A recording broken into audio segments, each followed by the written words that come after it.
Well, welcome aboard to all our regular viewers. I hope that you saw little Hasana when we were with the kids, but if not, don't worry, hopefully we'll go back to them. My name is Trishala with Davi on camera, and we are here at Chitwa Dam looking at some hippos, and there actually seems to be a croc out at the moment, which is very interesting. There it is. Now, this one looks like the one with a complete tail, and I believe it was it Boris with a complete tail? Anyway, this lovely broadcast is regularly brought to you by Metamucil now, and we get to show you all these wonderful things coming to you from South Africa, Njuma Private Game Reserve, and here at Chitwa at the moment. Now, that is an African fish eagle. It's got a fish with it. Oh, aren't you good? Well done. Now, of course, there has to be, and I've seen this with so many animals, as soon as they catch something and they have it with them, they've got to do a big look around. Does anyone see me? Does anyone see me? And then they'll get right into it and start to eat. I'm so sorry, it's the sun in my eyes, guys. Thank you, Davi. Now, the water level is, of course, not lovely at Chitwa, but it's still better than anywhere else around us at the moment. So I can imagine that there'll be lots of animals that come around here to get a drink. And I'm kind of hoping that maybe some elephants will come around to get a drink. But nothing so far. Oh, our hippo family from the edge has slid in. Oh! Carla, you say you love the fish eagles. They truly are wonderful, wonderful creatures. It's even better when you get to see them, when you actually get to see them catch something. I mean, there we just missed the actual catching of the fish, but you got to see it pick it up. It kind of looked like it was wriggling just a little bit. Don't worry, I'm not leaving the dam. I'm just going to turn around, so then maybe I don't have to look too much into the sun. This is usually where when elephants do come, they'll use this path and they'll come down here to this end. That's usually the side I see them on.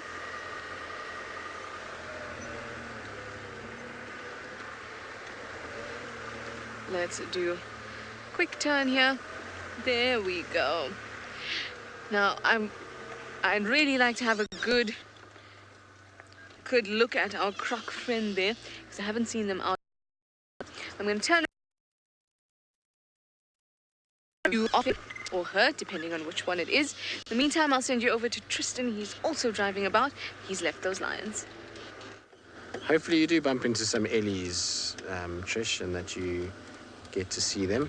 We're just sort of driving along very slowly at the moment, just double checking the tracks for this lioness to see if she hasn't come back. The problem is this road has been obliterated. The tracks that we had this morning are completely destroyed already, so you can't even see them bar one track on the far side of the road, so that's why I'm just going so slow in case. But anyway, my name is Tristan, as you might have gathered, and on camera is Craig this afternoon, and hopefully we will be finding a lioness with cubs. It would be very nice if we did find her with cubs. I suspect, though, however, that she is having a very, very big nap with her little bundles of joy firmly tucked in close to her at this stage.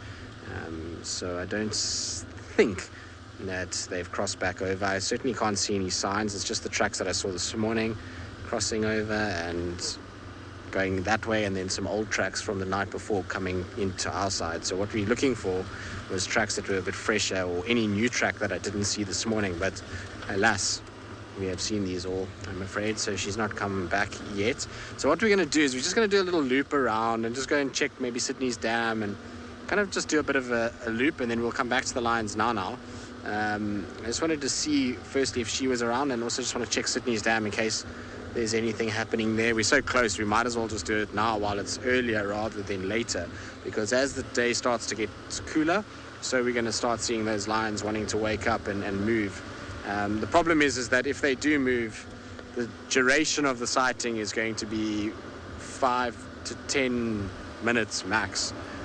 They're going to walk straight towards the road and out, and if they don't walk that way and they walk towards Sydney's, well, it's not much longer, to be honest with you, so we'll have to just time it right and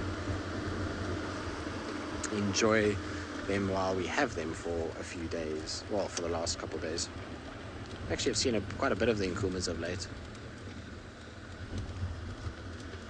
Monique, I'm not sure, to be honest with you. I think it might be the youngest of the four.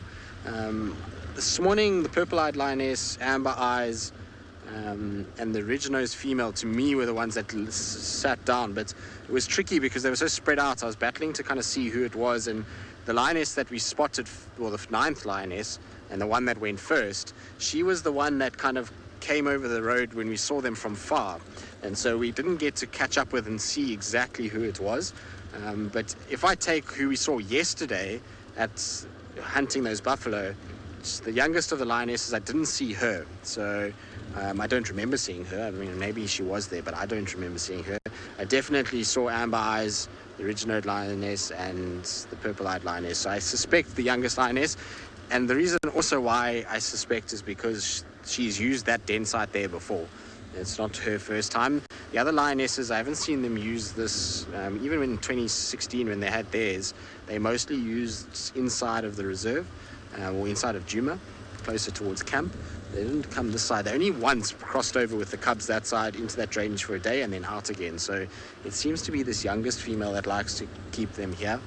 And so it'll be interesting. Hopefully this afternoon we'll catch her coming out with the cubs. Maybe they'll all meet on the road. Who knows what's going to happen, but we'll certainly put ourselves in the area to be able to figure it out and double check. I know for sure it's not the purple-eyed lioness and for sure not amber eyes, because the two of them were there now sleeping. So we'll try and figure it out. Anyway, we're going to go and head towards Sydney's, go and check what's happening there. In the meantime, I'll send you across to Trish, who's still hanging around the dam of her own.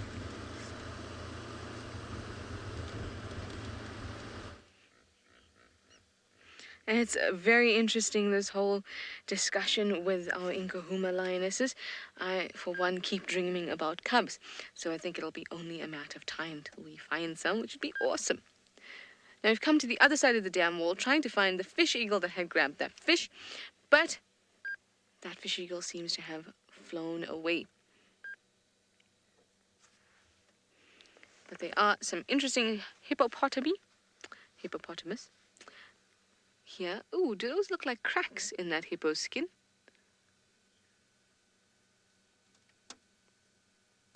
Rosalind, you'd like to know how long hippos live for? Hippos can live up to 40 years. That is a long time. They definitely can, so they've got a nice long life.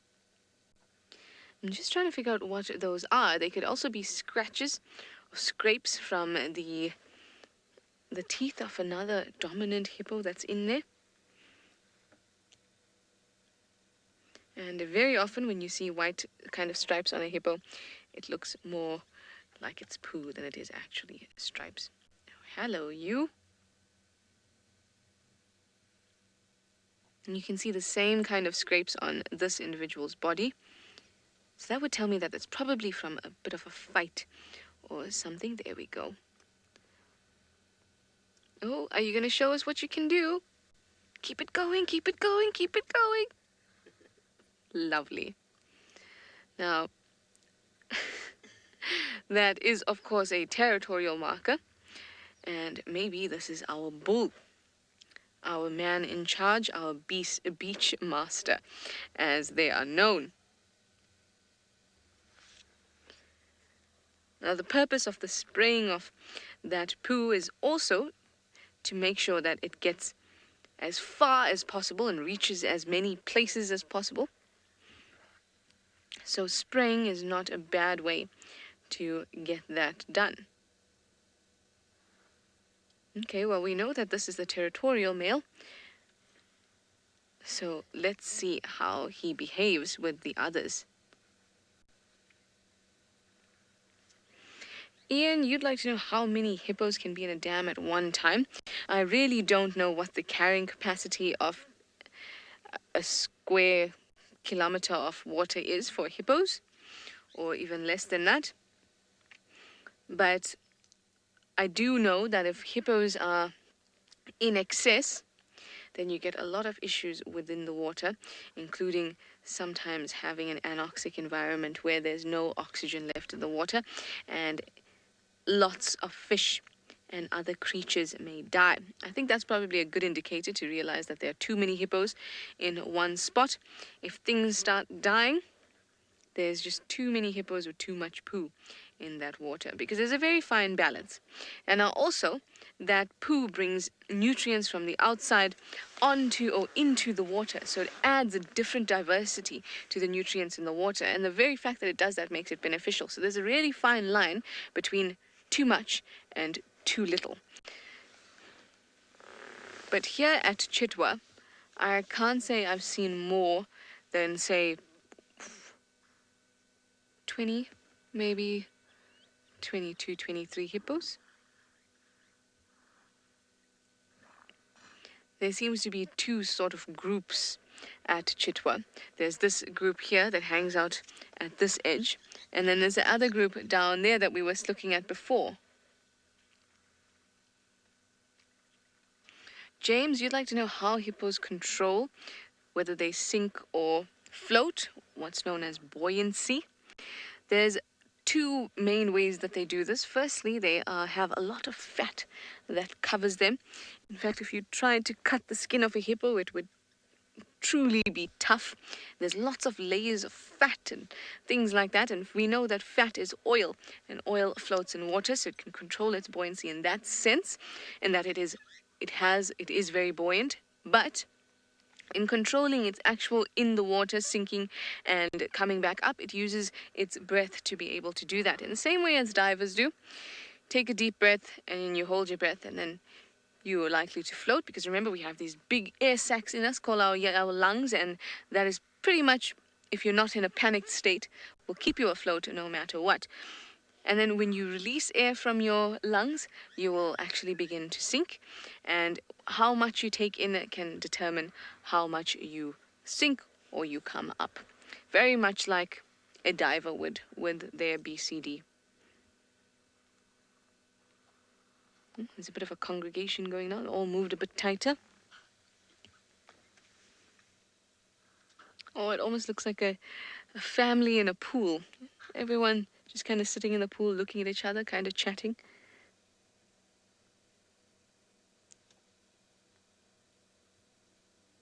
There's our dominant male there. Now I'm saying he's the dominant male because other males that are in his space will not be behaving in a similar way, because he would tell them exactly what he thought of it very, very soon, and he wouldn't ever be welcome back, because there's only one male hippo that wants to be in charge, and he will display in that sort of way.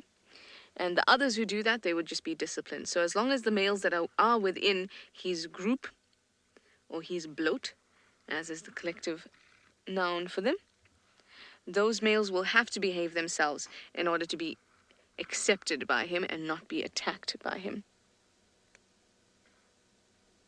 Oh, that was very sweet. I just saw, so as the hippo tucks its head down, it almost puts its ears down.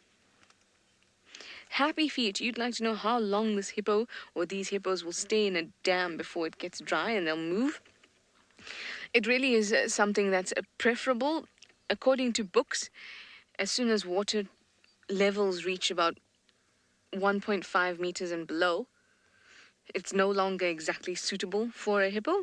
But I have seen Snorkel Sarah and Scuba Steve in water that was not even covering half their body, which is probably about 50 centimeters or so. That's as high as it covered up its body, and they started to get cracks on their skin, and it just looked very painful and horrendous. And they still hadn't moved at that point. And I think even recently Scuba Steve and Snorkel Sarah were seen up there. I know I saw them, but they were in the bushes and not really in the water at that time. But still, it's almost as if depends how desperate they are. If they know there's another water hole they can go to, then they will go. But also remember, if you are a male and you're coming into a watering hole where there's other hippos that are dominant, you've got to put up with that. And not only have you got to put up with that, if you were a dominant male somewhere else, how are you going to do this? Are you going to challenge them? There's a whole lot of complexities that go on. If they manage to find an unoccupied space that they can slot easily into, then I think most hippos would move to that area as quick as they can. There have been reports of hippos moving about 1,800 kilometers to find water. So they definitely can go out and take long walks and look for water. But of course, they'd prefer if there was just some stable water around. Anyway, I'm going to not walk around, but drive around just a little bit over Chitwa. I'll send you over to Tristan, who's doing much of the same, and hopefully we'll both find you something exciting.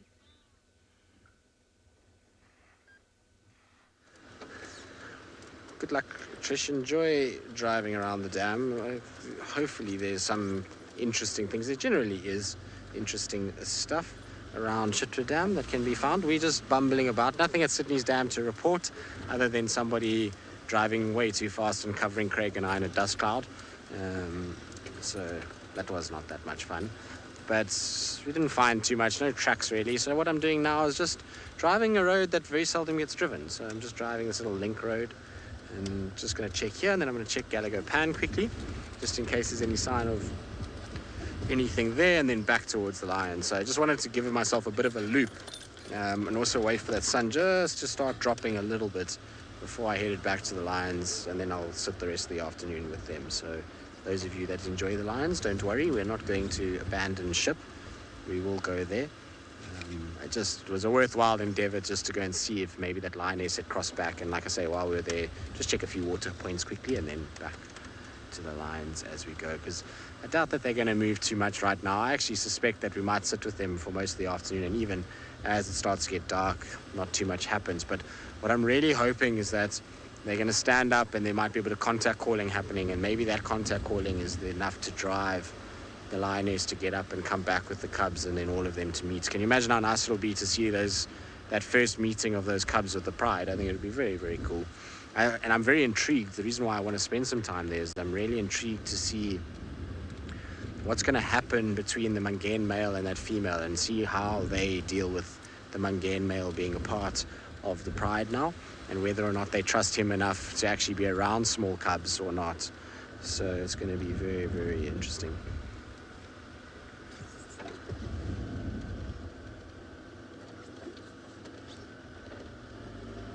I thought for a second there I had wild dog tracks, but it was just a very straight walking hyena.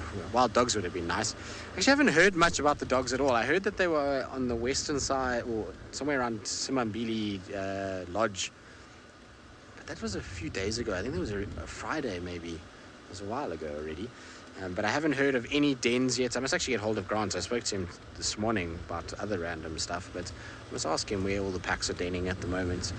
And if he knows where any of the Sands dens are, or if there's denning in Manyeleti. But I haven't heard of any sort of updates of dogs denning anywhere in this general kind of vicinity, or even the Sabi Sands. Really, it's just that pack that's denning up in Timbavati, the one in Gala at the moment. But they've been denning for a while. They denned very early this year in comparison to the Sands pack, and they seem to have only fallen pregnant a little bit later. So it'll be interesting to see where everyone does. I suspect it'll be on Ottawa again for the Sands pack. They love Ottawa for den sites. As for the Investic breakaways or the Investic packs, who knows where they are at the moment. I suspect somewhere in Manyeleti or the Kruger would be my guess. I haven't heard of any dog den on Mala Mala either, so I don't think there's a pack denning there. So yeah, I'm not sure where the dogs are at the moment. It would be nice to see them. I have the worst luck with dogs. I can't actually remember the last time I had a really decent sighting of wild dogs. I suppose it's because I spend a lot of time with leopards, which means that getting to the dogs and things like that generally doesn't happen. But you would think of all the driving we do that you'd bump into them every now and then. But geez, I can't remember. Craig, when was the last time you had a really good... Were you with Steve the other day when you had that really nice one at Chitwa Dam? No. I also haven't had a good... It's been a long time since we've had a really decent wild dog sighting. Well, for me anyway, like I say, and for Craig too, by the sounds of things. But I believe lots of you are very thankful for the updates. So like I say, I try. And I don't know if... I haven't really heard much, but I'll ask. Like I say, I'll send Grant a message just now, and he'll get back to me fairly soon. So Giraffle, you say Arethusa had dogs earlier today. It must be that pack that's got that heavily pregnant female. I wonder where they saw them. I didn't get any updates from the guys saying that the dogs were coming this way, which they normally would tell us. So I suspect maybe they must be on the far west, which is very common because if these dogs do den in Ottawa, I used to get them quite regularly around Simambili, Elephant Plains, Pickaninny, Utah, which is a small little block that's got a water hole. And they come out from Ottawa on a hunting recce and then they go back, you know. So often you'll find they'll come, they kill, and then off they go again back towards the den site. So I don't know though if she has given birth. I heard that she was massive and was kind of dragging her tummy around. So I wonder if maybe soon she's going to be giving birth somewhere in that general vicinity. But I'll try to find out. Let's see what happens. Other than that, not really too many other updates. I mean, I got an update on Inkahuma male for anybody that was interested. I know this morning we were chatting about him. And I said I wasn't exactly sure where he was, but the guys then told me a little bit later he's at Second Windmill. So for those of you that remember when we were traversing Arethusa, Second Windmill was an area quite far west on Arethusa. Doesn't take that long to drive to if you drive in a straight line, but it's fair distance away. So what I'm hoping is tonight, and I know it's not going to be ideal because the lions are going to cross out of our area, but when they cross that way, if they just walk in a dead straight line, basically, from where they are. I mean, they need to turn slightly south from where they are, but if they walk in a dead straight westerly direction, they're going to bump into that Inkahuma male, which is, I think, what he needs. Apparently, he's looking a little bit, beaten up, but nothing bad, and seems in good condition, and they said he's walking around fine, so he doesn't have any sort of limp or any sort of damage anywhere, so I think he'll be all right. If he can just reconnect with the pride, I think he'll be absolutely fine. It would be nice. Imagine having all of the Inkahumas back, so all 10 plus the little cubs now. So I suppose actually the pride is now 12, isn't it? That's quite cool to think. Big pride now, lots and lots of females in it. 8 adult females, if they all go that way, are going to be a handful for the local buffalo. Now, I'm sorry, Louise, you've broken up completely there, and so I just got very muted Louise voice, but no idea what she even said.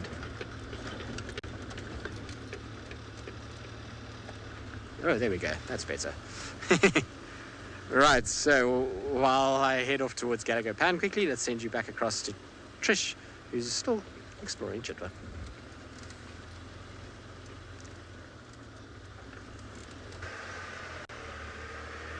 I am exploring Chitwa, but that's going to come to a bit of an end soon because I too want to return to Djuma and return to Hasana, which would be wonderful. So I had to leave, of course, because it was kids' drive and the kids did not agree to see any types of carcasses or blood, etc. So we moved away, but we can go back now. And he had a little warthog that he was finishing up. In fact, I think that he might be finished with his warthog at the moment because Tax gave us an update about 20 minutes ago and he said that he was finishing the warthog at that point. So I think he'd pretty much be done. We can go have a squiz at him, see if he'll lead us through some wonderful thick blocks. He's been better at that now.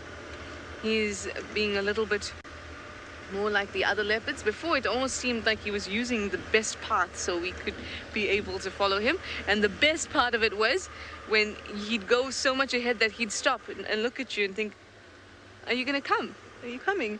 He used to give us that look. He'd wait up for us. So I'd love to go back and see him. But I'm still wanting to see some elephants. He does still give me that look. He does definitely that look back like, are you watching me? Did you see how good I am? Yes, we know how wonderful you are, Hasana. And that's why I want to go back to you.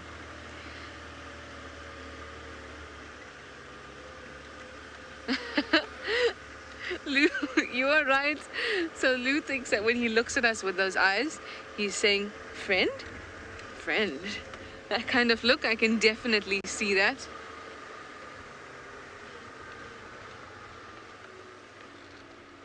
Let's have a quick look around. So from what I understand, pretty much Cheetah Plains is off to this end, and then Chitwa is here. David, you say there's no way he ate that warthog so quickly. Well, let's go and find out. Because apparently Tax said it was small and it was almost fully eaten. So let's go and find out. We'll see for ourselves what's left. Let's see what he did with those tusks. If there were any tusks in it, I'm not sure. If it was little and young, perhaps not. But let's go and see what's left of it.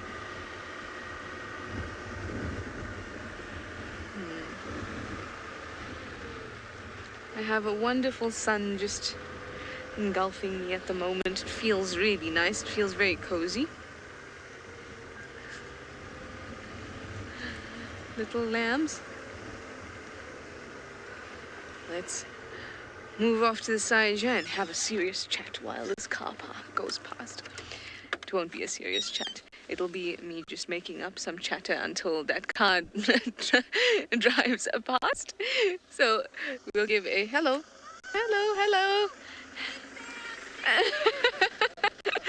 Anyway, let's keep on going then.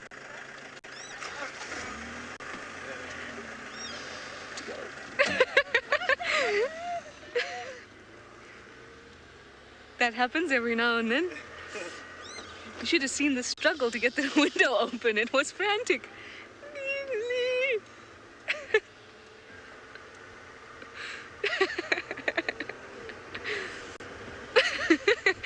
That was quite something.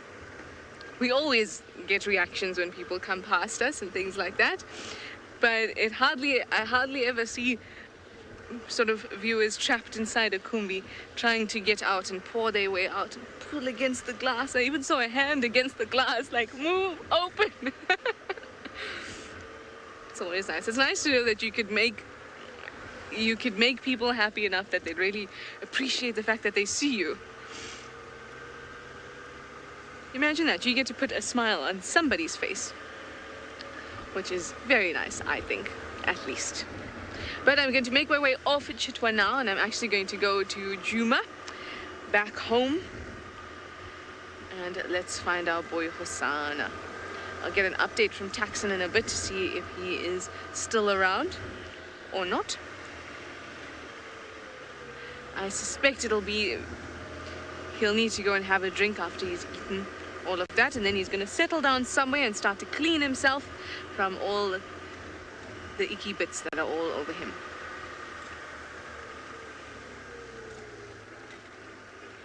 Okay, we are out of Chitwa. Let's say thank you. Thank you, Chitwa. I am off. See you later. There we go. Now we can change to Djuma. Yes. Alrighty, we're on our way and we are set. Let's go over to Tristan and see what he's up to.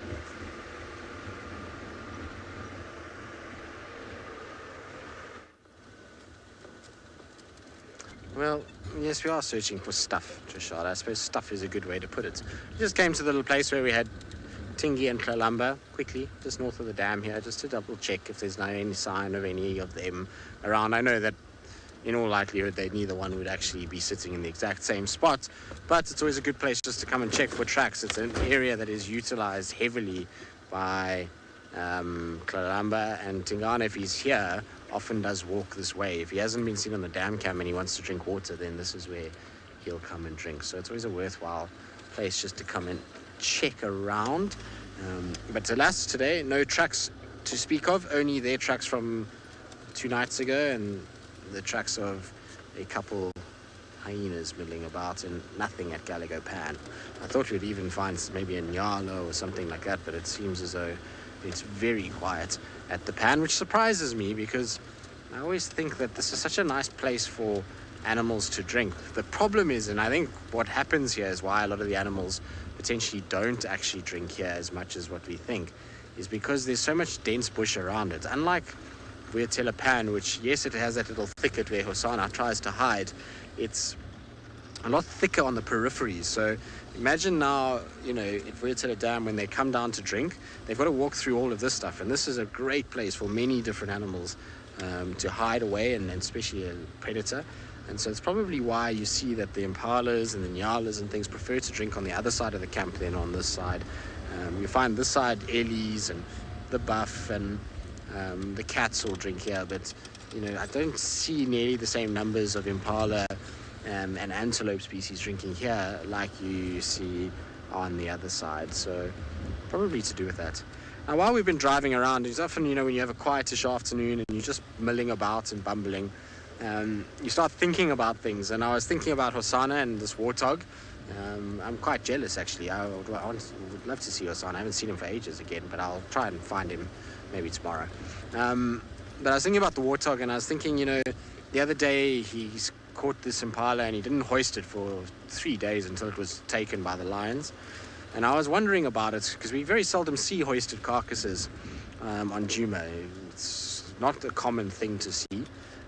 And so I was thinking, why would that be? I wonder what the reasoning is for a lack of hoisted carcasses on Djuma. And then it started to get me thinking, and I was wondering if maybe the reason we see Thandi and, Hosanna and even Tingi to a degree not hoisting carcasses that quickly is maybe because the density of leopard within this area, as well as the fact that the Nkuhumas are around quite a lot at the moment, means that putting a carcass in a tree, particularly at this time of the year when it's winter and there's no leaves, that carcass is so easy to spot. I promise you, if you have a carcass now at this time of the year, you'll spot it from here to all the way to quarantine. You'll be able to see it, which is crazy. And so that means that a lot of animals are going to be able to see it. And so maybe there's less risk in keeping it on the ground and hoping that hyenas don't find you. And if they do, grabbing the carcass and trying to run up a tree and then hoisting, which, gives you kind of both scenarios. So, it allows them not to be visible to other leopards like Tingana or, Hosanna or potentially lions. Whereas with hyenas, if they do run in, maybe there is always that chance they can grab it and get up into the tree before hyenas do arrive. So maybe that's why we don't see hoisted kills nearly as much. And when we do find hoisted kills, generally there's not much left of them. It seems as though they eat on the ground a lot more first, and only when they're really forced to do they take it up. And sometimes they lose to hyenas, or regularly lose to hyenas. But other times, that it will work for them. Hosanna's a case in point. He sat at the dam for 2 days with an impala and no one found him from the hyena side of things. So it's, one of those things, I suppose. I don't know. I'm just throwing out a theory. Maybe it makes sense. Maybe it doesn't. I was wondering about it and wondering if he was going to hoist his warthog. Actually, that's how we got me down on this road. And so that's why I was kind of delving into it a little bit. Who knows though if I'm wrong. Anyway, talking about odd things, at the moment we just very seldom see buffalo, and it seems like we just found some buffalo for the second day running. Now, this is one of the lion's favorite fruits, and we've just found them at Chitwa. Now, I wanted to do a bit of a drive-by so we could see them, but they're all crossing the road now. So let's watch them, and then we'll go down to the dam and see what they're up to, whether they'll have a nice drink. Hello, you guys. It's just so wonderful to watch them. Let's just watch.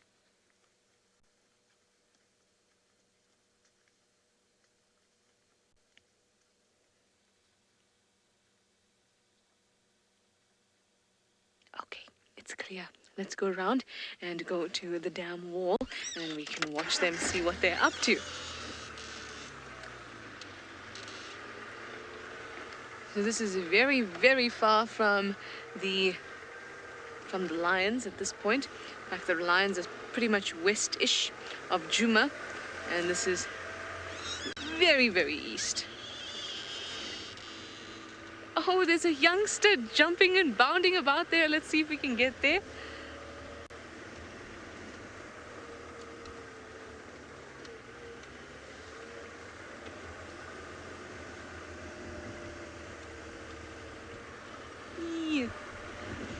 It's so easy to see youngsters because they're this wonderful brown color. Hello, you little one. It's jumping so much you can hardly stop to find it. There we go. Hello. No, it's not the best view. Oh, maybe we can go a roll forward just a little bit. Oh, no. It's just where I wanted to roll forward. There's a hump. Oh, slowly. Oh, alongside Mom. Oh, that is so sweet. So often we just think of buffalo as these big... Standing by. Confirm coming from Chiricatla. A-firm, they are completely into Chitwa now and are heading to the dam. I'm going to be on the dam wall in about a minute. We often associate buffalo with, being these stern, aggressive, big mountainous things that walk about. But that little one there just shows you, no matter what we kind of identify as the personality or the traits of an adult, all little ones seem to be the same. Oh, look at that. They're all drinking. Let's go. Oh, this is wonderful.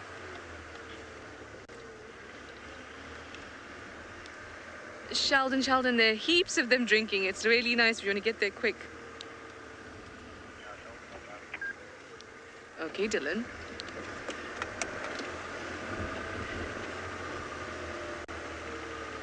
Oh, look at that. Let's get up onto the dam wall. Oh. Oh, this is stunning. Look how many of them there are. And you know what? What would be really awesome is to see how these hippo are reacting to their presence. Let's pop it right here. Now, I don't want to obstruct the way because others do want to come and see. Okay.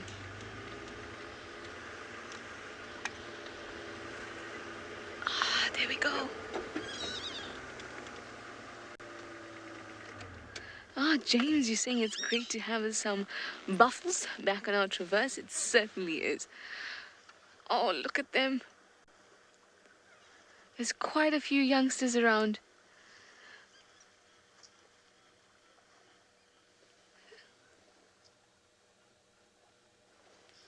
Let's just listen because you'll be able to hear the swishing of the water.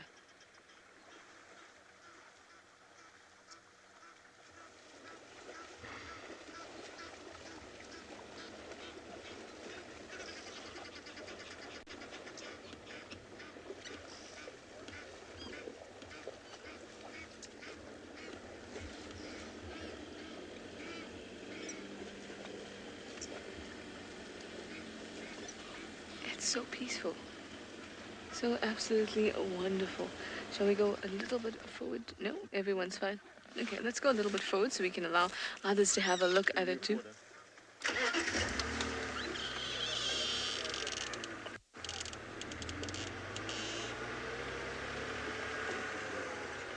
Here's fun. Cool. You were absolutely right. It's so nice to have a huge herd like this swishing about. Oh, Davy, can you see this little one right here next to Mum? Hello. Oh, tiny.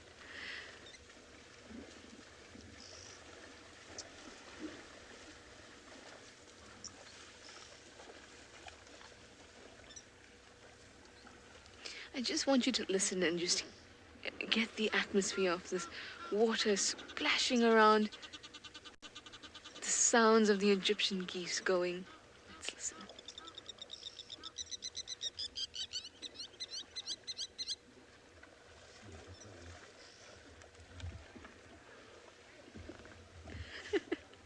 I think this hippo is very curious about what's going on here. Who are these big creatures and why are they bigger than me? I'd love to see if he reacts. Now look at this one displaying. There was one that was giving a yawn. It was the hippo, not the buffalo. Guys, can I join you at the 4th of 5? Oh, look at it. Who are you and what do you want?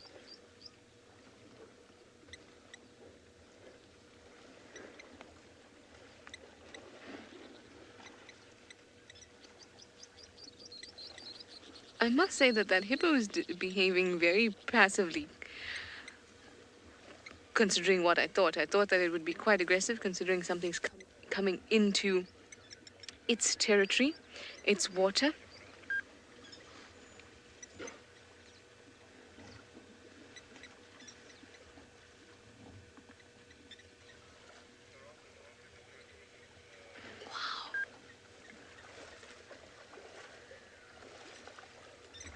Tom, you are absolutely 100% correct.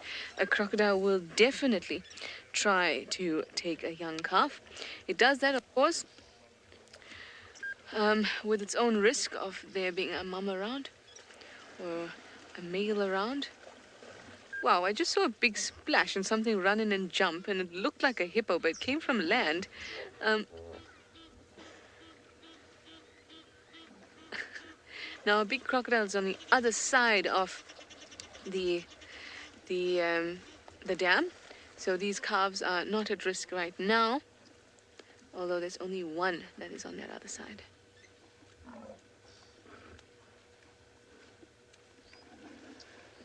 Oh, I love to see how these hippo are reacting.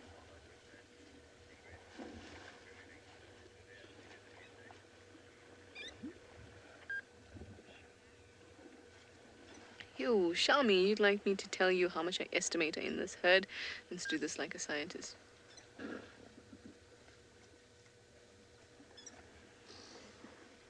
I say 20 by 5-ish. No, let's count this properly. There must be about 50, maybe even 60. Oh, there's some hippos going, but not too happy with this.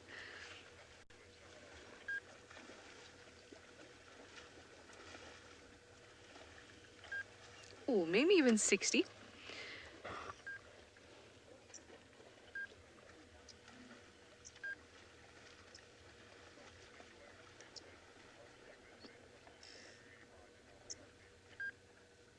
Exactly, all the small ones picking up their head to say, hey, hey, hey, this is my turf.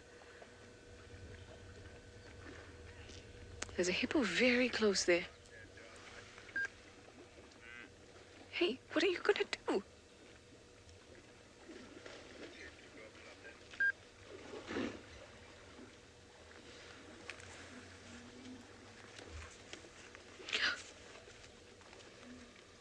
Almost like it gave the buffalo a sniff. I wonder if it's thinking, what are these animals coming here for? Is there something tasty?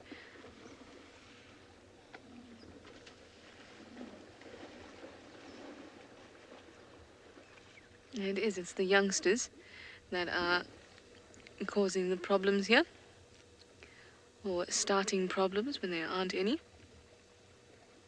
Typical youngster outside the club.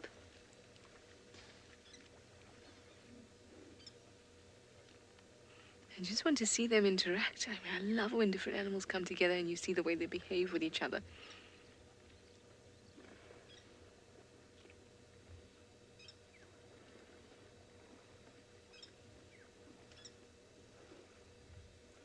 But it seems like that hippo, though it wanted to get close and intimidate, right now it can't muster up the courage to go ahead with whatever plan it had, getting that close to a buffalo.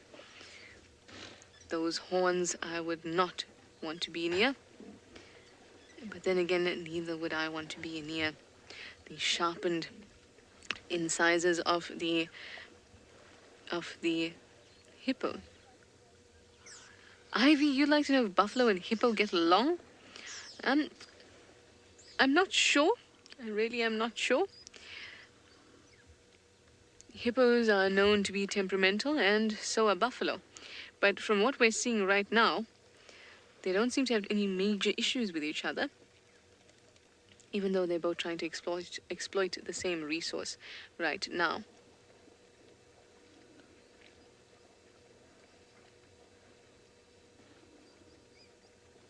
I just want to figure out what this little one thinks it's doing. Now, it's not very little, but it's definitely a youngster. Just going to say hello. Hippos have been known to... Oh, you just wanted to come out the water.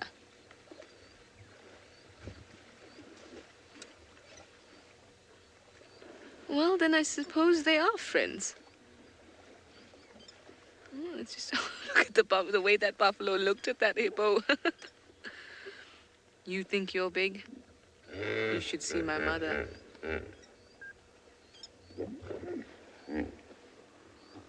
Look at the size difference there. Some agitation. Let's listen.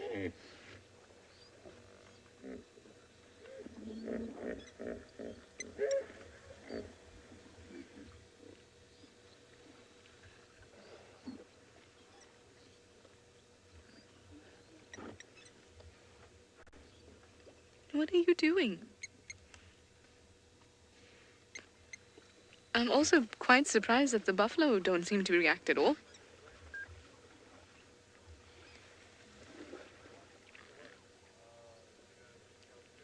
I wonder if it just simply wanted to get out and just wanted to get out at that spot. I really want to see what happens with these two. Oh, it's almost like this is the Hosana of hippos and it wants to make friends.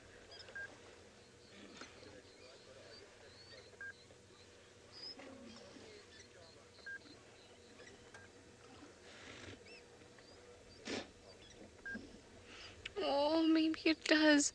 Lou suggested that perhaps it is a runaway, an outcast from its family, and has decided to identify with others. It certainly doesn't look like there's any aggression there. It seems to just be sniffing about. Oh.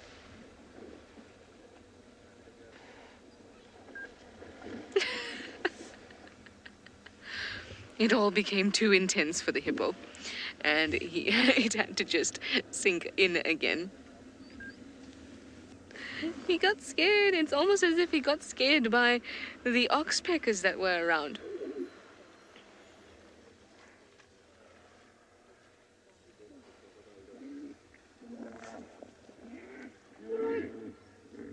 Oh, a lot more vocalizations going on. I have wonderful reflection of these guys here too.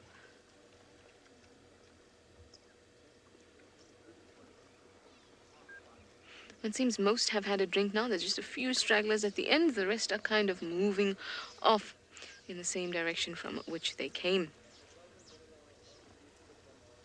Okay, well, Tax will be expecting me at Hosana. So let's let others have a nice look at this sighting while I send you over to Tristan and I finally leave Chitwa to go to Juma. Around is very cool to see. 2 days in a row, like I said, is epic. So as you can see, we're back with our lions. They have moved quite a bit. That's the original pile, which is only 2 now. The rest are all kind of spread out. They've spread out quite a bit. We've got one that is very much awake and watching Craig and I. Hello, girl. A very pink little nose that you've got. And she's just been grooming herself. And so it looks like they're at that phase now where they're starting to kind of think about getting up and moving. I mean, some of them are sleeping, but there's 1 or 2 popping their heads up every now and then. And we also could hear some cars off-roading inside Simamili from where we are now. So I'm wondering if maybe it's not the other lioness potentially heading back this way. Unfortunately, I had to change out of Rusty, and Rusty's got the channel for that side, which this car doesn't. And so now I'm just having to sit and hope that we will be able to kind of get some sort of an answer. I did send somebody a message who's on drive to see if they did have something close to where we are to figure out what's going on, but it's always much easier with the radio. But now she seems like she spotted something. Oh, isn't that pretty? They are looking in great condition, aren't they? Considering how they've been kind of pushed around by these evokers and been moving so much, they do look nicely. Happy feet. Zoo lions do most of their hunting at night, or majority of their hunting at night. In Kahumas, yes, seems that way. Lions in general, depends where you are. In the Mara, see lions hunting during the day pretty much every day. Most of the lions there will hunt, and the reason why is because one of the main species of animals that they hunt when the migration's not around is warthogs, and warthogs are not active at night, and so it's much easier for them to hunt during the day rather than at night for those guys. But they do hunt at night there too, obviously. I mean, we've seen them hunting all kinds of various things, but generally you find they will hunt during the day in Kenya a lot more than what our lions here in South Africa tend to do. The other thing about it is here in South Africa, the daytime temperature tends to be a lot more than what it is in Kenya. Kenya is very temperate, and the change of temperature doesn't really change much during the year. But it's a lot warmer during the day here, particularly in summer months. It's much, much hotter in the summer months here, and that maybe has lent itself to the fact that these guys tend to hunt a lot more at night in this particular area. I suppose also, food availability and those kind of things dictates what goes on. I mean, I can tell you right now, if some sort of animal walked through here, there would definitely be a situation where they would go into hunt mode, particularly if it was let's say a lone buffalo bull or something. Then you'd see them all kind of going from sleepy cats to cats that are then awake. But it depends on what goes on in the circumstance that takes place as to what they're going to end up doing and where they're going to end up going. Oh, why are you watching us so much? This lioness on my right keeps watching, and that lioness keeps facing where the vehicle noise is coming from. So I'm just watching very, very carefully just to see. But she's, for some reason, fixated on myself and Craig at the moment. She just keeps staring at us as though we've done something wrong. What have we done, girl? I don't know, she's starting to fall asleep now, which is good. She was grooming just now, so I thought maybe she was going to get up. There was lots of yawning and grooming going on. Maybe, Louise. One never knows. Louise is saying maybe it's my beard. Maybe she likes it. Well, you never know, Louise, but I don't think so. I somehow probably think that it's a noise that we made, or a reflection, or something that is causing her to have a little look at what's going on. Lions can be very, very inquisitive, especially younger lions. They often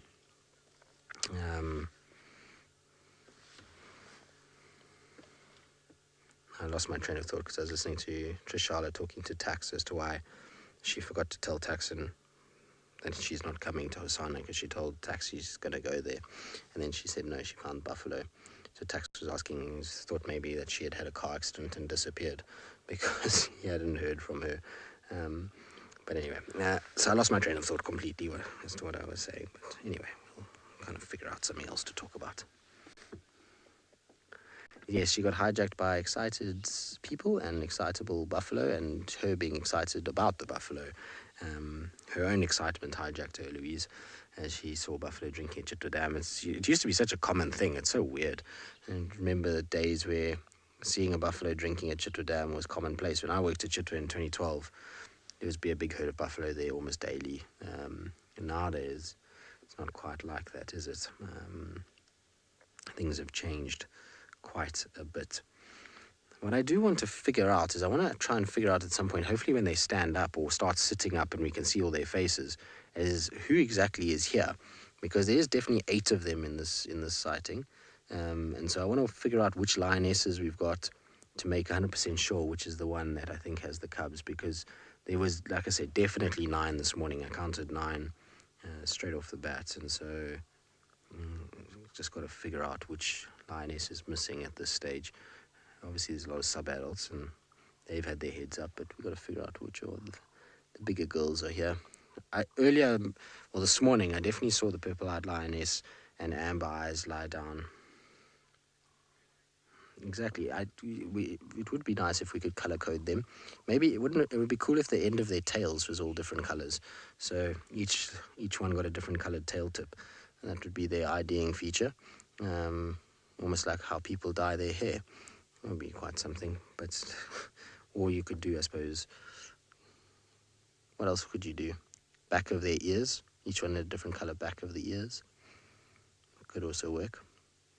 It would certainly make identifying them a lot easier, except that I don't know if you'd have enough colors for all the lions in the world, that they would have their own unique color, but I suppose you could just apply it to certain reserves. But even then, it would be tricky. Oh, there she goes, down to sleep. a little bit. I'm actually going to just reposition ourselves. I want to go around to those ones over there because I can see the Mangan male, one adult female that I'm not sure about these two, but it looks like most of the adult females are lying on my left, and it's a much easier way to see them. I forgot completely about this pan, Craig. It's been so long since I've driven here, but there's a pan here, and I always forget about it. In the summer months, it's got water in it. It's always a good place to actually check for the iguanas. They drink here every now and then, but just completely forgot that it even existed. And it's been so long since we've had decent kind of rainfall, you know.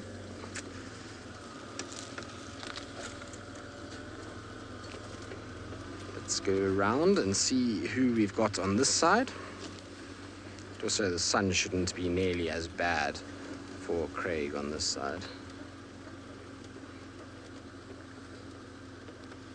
You guys smell like you've been going to the toilet.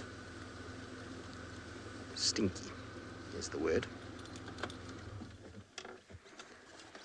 So it looks like the purple-eyed lioness is the one closest to me at the the one on the right-hand side who's sitting up.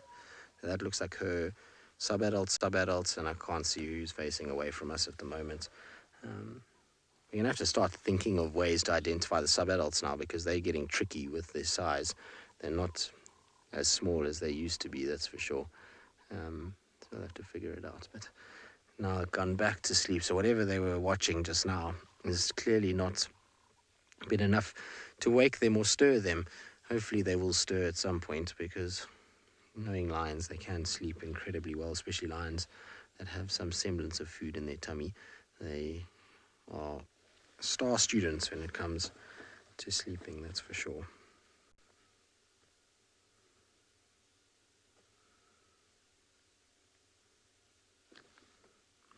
She sleeps like Hosanna, this one. Hosanna is always in his little bally like that. Although I would imagine Hosanna is going to be looking like a lion by at some point tonight if he's stuffed his face with warthog all day. Then I would imagine that he is a lot fuller and rounder, and therefore might be on his back with his paws in the air like the Mangan male was earlier on for school drive. But it's amazing how they smell like a carcass. It's incredible. The gas, probably the toilet that they've done somewhere, smells just like it. Geographical, I think so. I think there's going to be a lot of separation and coming together of the pride over the next few months. I think we're going to see a lot of the boys kind of splitting off and then rejoining, and kind of that whole process takes a bit of time. But I think he'll find them again. You know, the more they roar and he hears them, the more he'll walk towards them. If he hears the girls and his mom and his, all the lions he knows, he's going to try and go and kind of spend time with them as much as possible. So I suspect that the answer to that question will be yes, that he will rejoin, and I'm hoping that it might even be this evening. He's got a good opportunity to rejoin them this evening, especially if they walk westwards, because then he's really kind of in line with where they are, and if they roar, then he can get his way back to them, and hopefully that will help. The other problem with sitting with lions like this, though, when they've eaten the night before, and they've been defecating and smell like rotten carcasses, is the amount of flies that then start to irritate you as well. Is they all come and land on you because they've been crawling around on lion all day. The worst part about it is if they land on your eye, then the thought will go across your mind is that they've just landed on over your eye, and they could have been walking around on a fresh, steamy pile of lion poo. So not a pleasant thing to think about, but you get absolutely assaulted by flies when you sit with prides of lions. And Louise says her stomach is churning. Yes, Louise, it's good. What you don't want is a fly that's got poopy feet that goes up your nose, because not only do you know that it's got poopy feet because you're going to smell it, it's also up there. And then what do? Or swallow it. That's even worse. And that does happen from time to time if you drive and get them. Yes, exactly. A lip fly. No one likes a lip fly. Lip flies are the worst things. When they go onto your lip and then they sit there, that's the worst thing in the whole world. So, you don't want poopy feet lip fly to be on your person, because that's, very disturbing thought, really. I'm not a huge fan of flies, I must be honest. I get that there's some sort of importance, but I just can't rationalize why mosquitoes and flies are really that important in my life. They are terrible things, both of them. If you live in Africa or anywhere actually in the world where you get big concentrations of them, they can be highly, highly irritating. And it's just because, like we say, they try and concentrate around eyes and mouths and up noses, and it's just can be a frustrating thing when you've got lots of them. At least the flies here are not tsetse flies. Those are the worst by a long shot. It hurts when they get hold of you, and then they itch later. Yeah, the biting flies, but tsetses are the worst, Lou. Biting flies are pale in comparison to a tsetse. Those things are just another story altogether. They are hard as nails as well. They're difficult to actually be able to kill and or get away from you, and then they also bite with some serious force, and the itch that you get afterwards is just horrendous.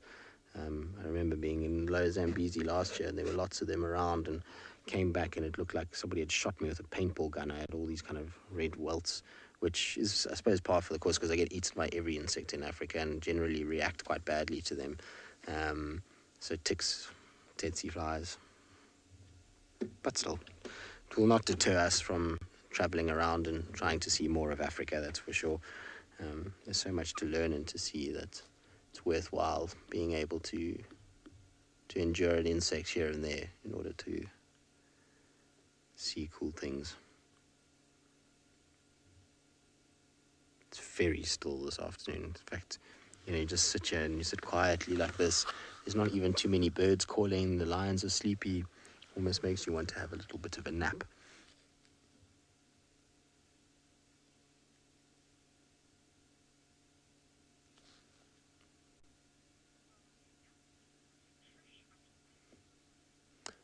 Right, well, we're going to sit here and enjoy the quietness and the peacefulness of this afternoon. While we do that, let's send you back across to Trishala as she makes her way to the little chief.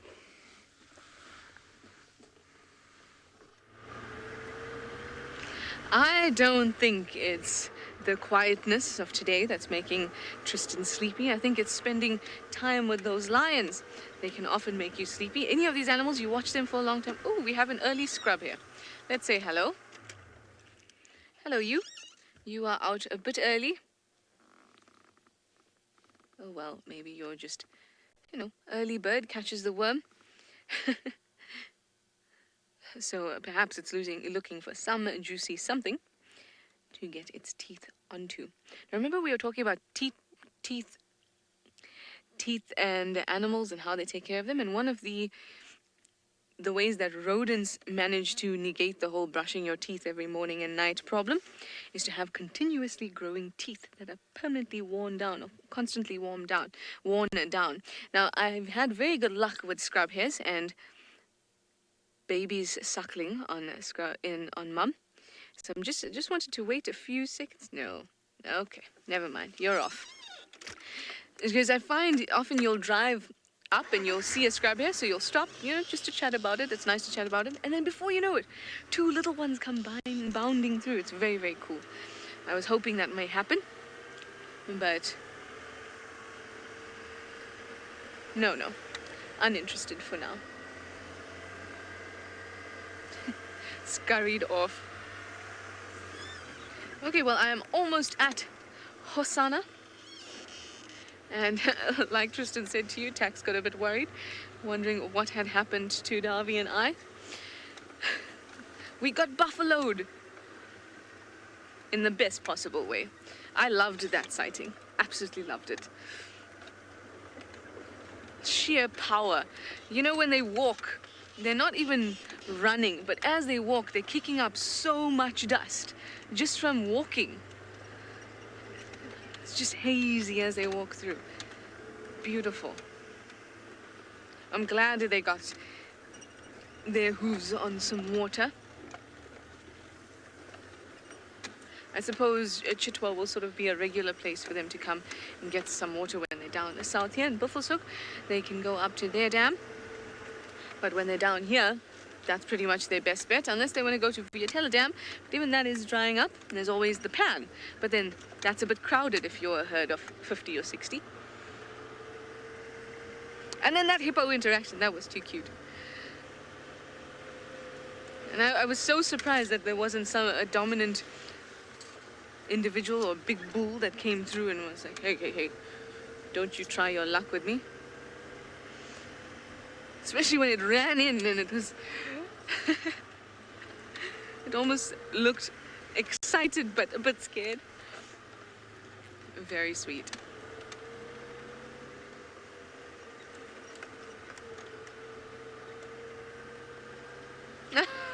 I like that. I like that. So you guys think maybe there was a dare given out to this hippo and it was a brave one and it decided to go ahead and do it. Sounding more and more like a naughty group of youngsters. But that's just curiosity for you. It's not that they're naughty or they're misbehaving or anything like that. That's all relative anyway and really only applies to humans because we've created concepts around it. But it's curiosity. It's the same with the hyena cubs. They're just so curious that it drives their initiative. And we all know you don't learn unless it is for those experiences.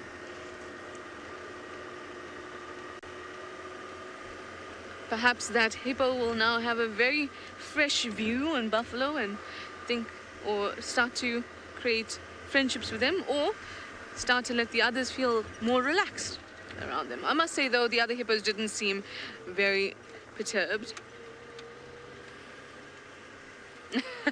Yes, April, he's gonna go around collecting money from all the other hippos. I wasn't sure, but I heard something about dollars. I think it's gonna be that he's gonna be paid out in dollars.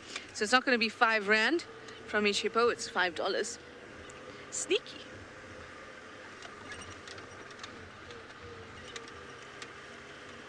That was very, very cool. Now I'm almost at Hosanna Boy.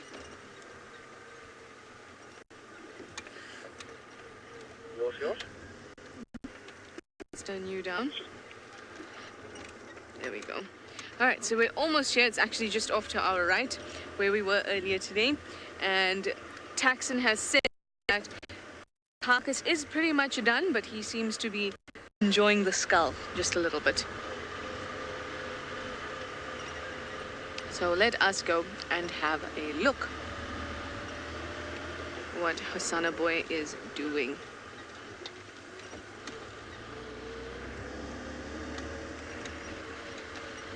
Yes, sure.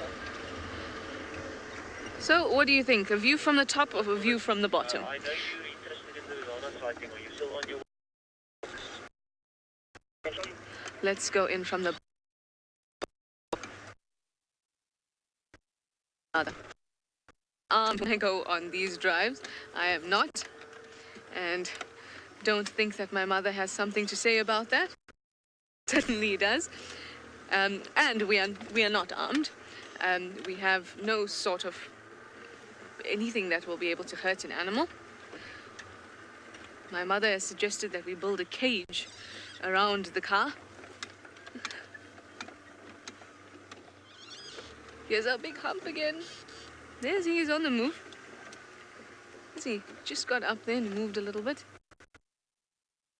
Ah, there he is. Let's watch him. Look at that. There he goes. I think it's time for a drink. Cool, you can go ahead. Okay, let's actually follow him a little bit down here and see if he's going to go up that mound or not. Or up the side of that bank, and then I can let yours through here.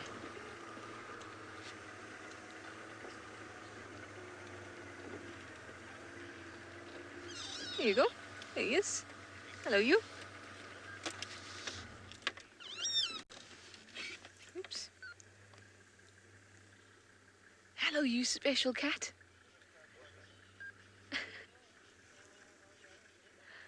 And it is back up onto the dam wall. I think we could actually get round here. Yeah. So let's get round here and see if we can find him drinking.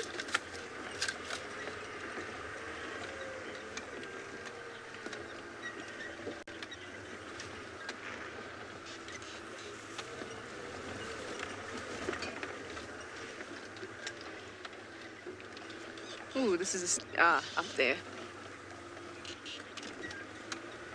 Ah, I've got to turn my power on for this. Okay, this is looking a bit steep. I don't think Davi and I will make it, and we do want to still be able to bring this to you. Okay, well, I'm gonna go up to the dam now. You should probably be able to see him on the dam cam as he comes round, but let me send you to Tristan in the meantime so that Davi and I can make it out of here safely. Well, Trishana's having an afternoon to remember. She seems to have had lots of things that are moving about. In stark contrast to the pace of our game drive this afternoon, where everything has been, well, slow is the word I would use for it. You can see our lines are still exactly how you left them. Surprise, surprise. Now, hopefully they will wake up at some point. The sun is starting to set now. It's going behind the trees, so soon we won't have any light on this part of the bush, and maybe that's going to spark them into some life where they'll start to stand up and potentially then move around. It's not to say that they will, but one hopes and lives in hope that they do decide to actually get up and move around. Certainly amazing how much they sleep. I was just saying to Craig now that, you know, it's funny because you sit with a leopard, and for me, I often think that leopards can sleep, but never like lions. Lions have a way of just going comatose. And yes, they'll flick an ear or move a paw every now and then, but a leopard is a lot more kind of, it pops its head up every now and then, listens around a bit, and then down again, and up and down. And a lot more things seem to pique in a leopard's interest than with lions. Lions tend to just be like, I'm sleeping now, don't even bother me unless it's for something very important. So, you know, at the moment, we're just kind of waiting and hoping that they're going to end up waking up. Hopefully they'll give us a roar. That would be nice. Louise is asking for a roar.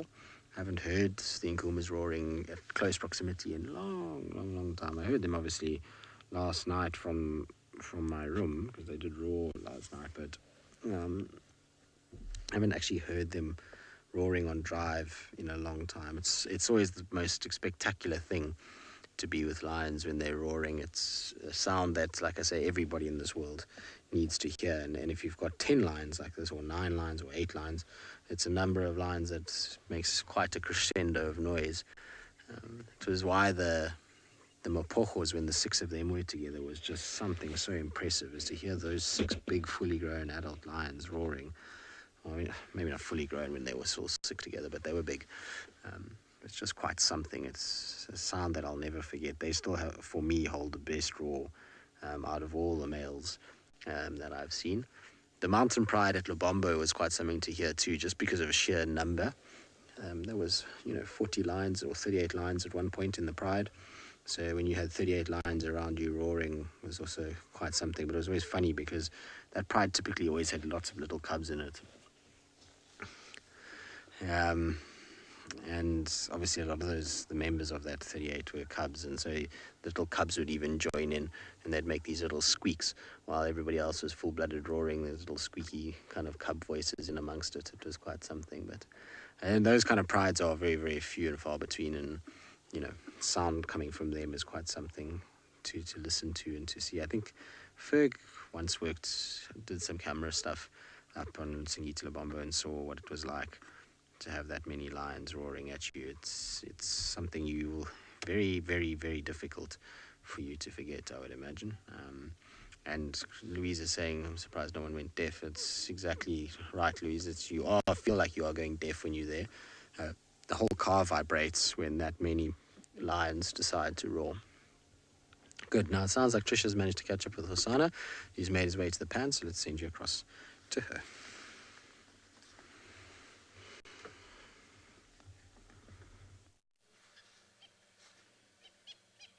Yes, grab your drinks and cheers to Hasana.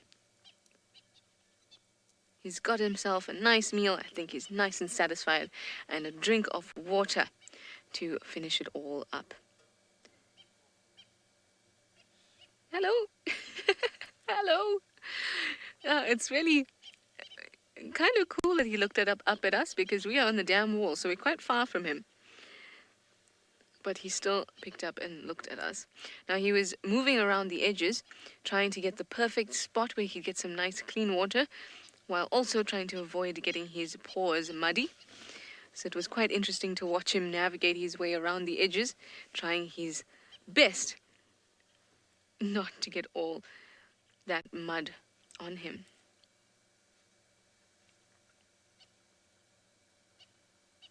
Oh, he looks like he has a food baby.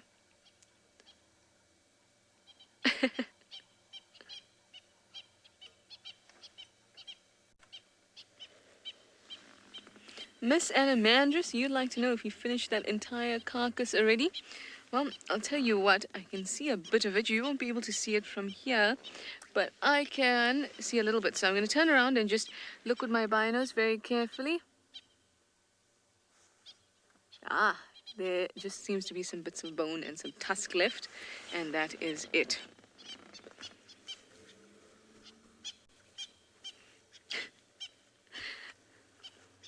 The Franklin are going crazy, but still walking towards him. Oh, that's a nice spot. So it seems like he has finished all the meat on that carcass, definitely.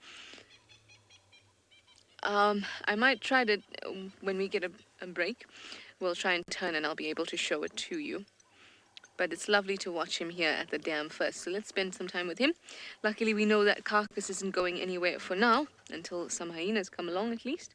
It's tucked away nicely. So we will have a look in a bit.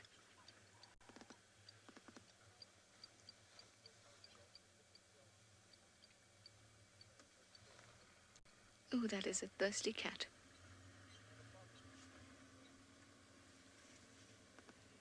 Oh, look at the way that his whiskers all move.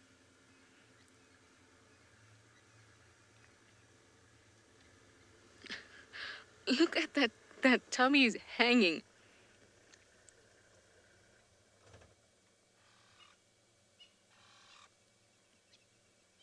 Oh, he's looking nice and round. Well, that makes me feel good. It's nice that he's gotten a good meal and he's managed to eat it by himself. And the fact that he's eaten all of it in that pretty much one go tells me he was probably very hungry. Charles. Yours is a 2 or 3 vehicle there.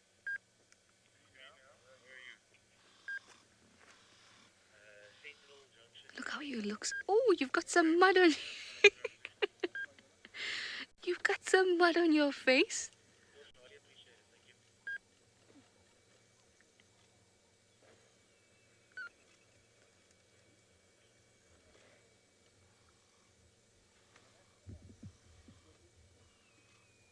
Thank you. What are you thinking?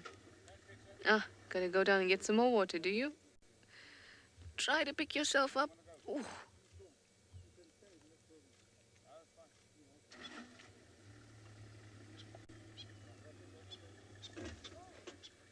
Well, you would have seen how.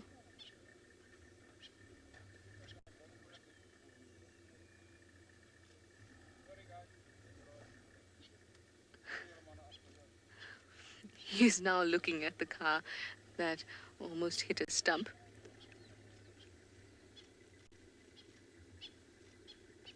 It can't be too delightful. Water full of this sort of clay and other bits of sand to drink up. But at the very least, I'm glad that he gets some water. I think he looks so satisfied. Don't know if it's just a psychological thing because we know that he's had that kill and now he's drank some water, but he looks satisfied. He looks like, oh, he needs a minute or two to just figure out what he's going to do and where he's going to sit. gonna put more water in there, Hosanna?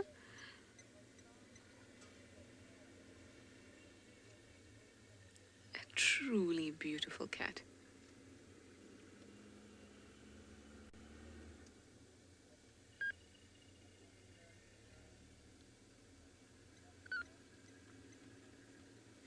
I was thinking the same thing.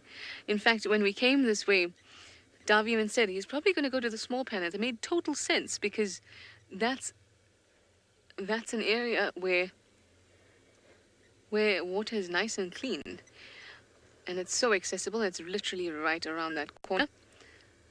But maybe he was feeling for something a bit different. Maybe he needed a bit more salty sort of water. Oh my goodness, boy, you look at that belly sticking out. Of course, yes, he's got to pose for the photographers. Look at his mustache, his mud mustache.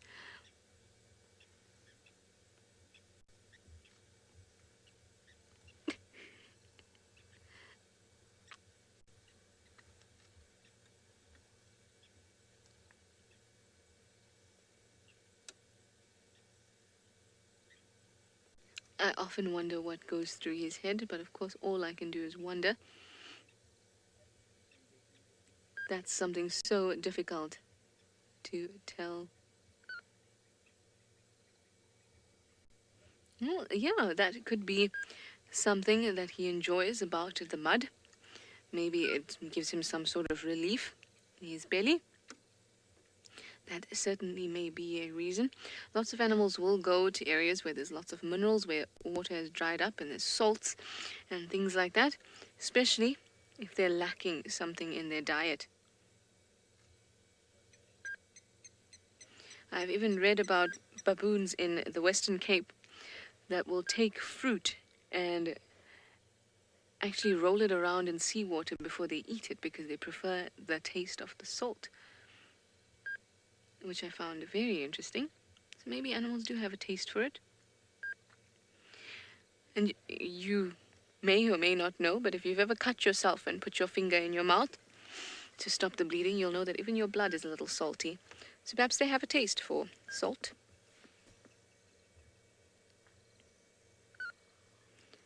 Salt is also very important for our brains to be able to communicate messages using sodium channels in our brain. So maybe there is a need for the salty and slightly silty and clayey water.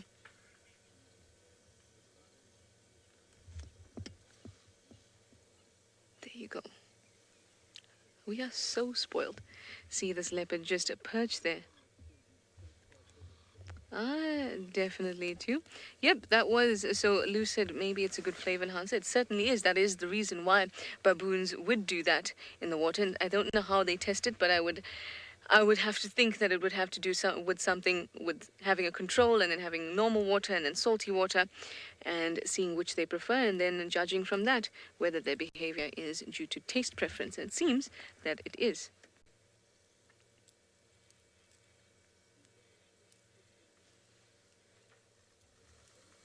He seems very, very relaxed. He looks a little bamboozled, like he's surprised at how great he feels right now.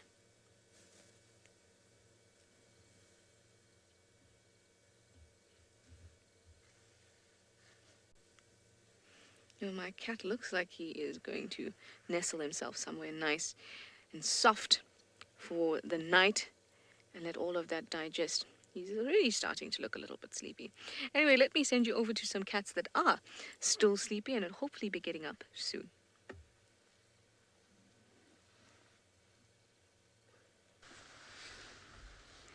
Not much different, I'm afraid. As you can see, very little other than the fact that two of them have gotten themselves into an awful tangle.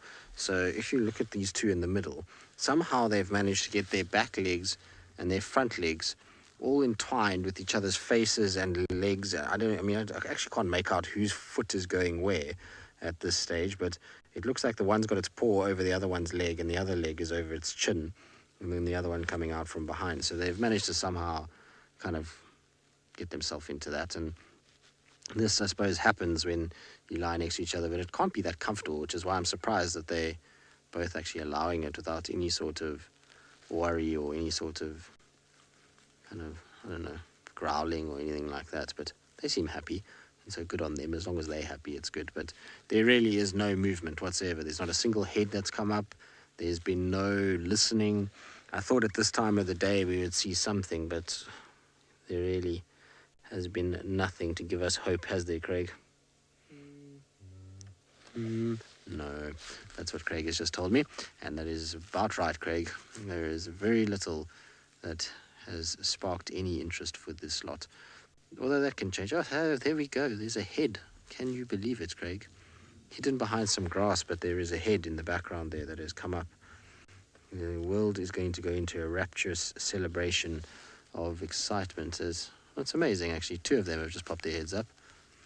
Purple-eyed Lioness, are you going to wake up too? Or are you just going to roll on your back and just be cute?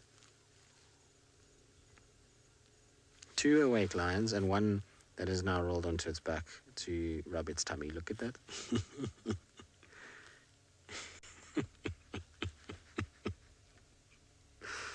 It's ridiculous.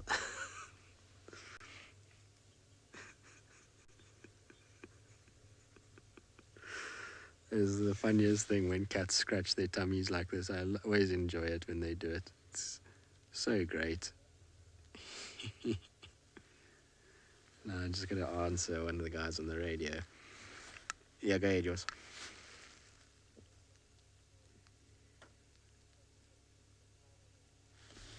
Yeah, FM, just keep coming. I can hear you. Let's come down Impala Road.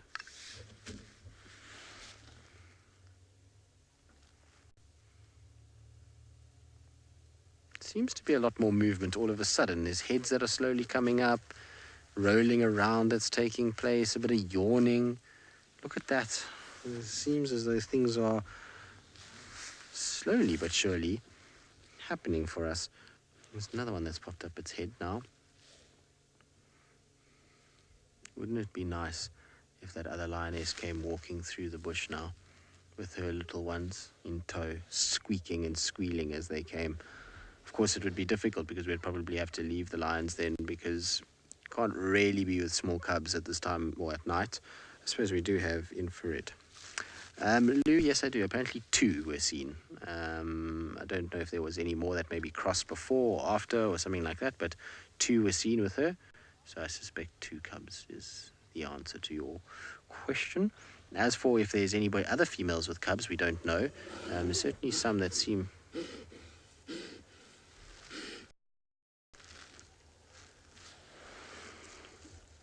But I don't know where this vehicle's gone. I could hear them, but they've gone now. You're swear, you know.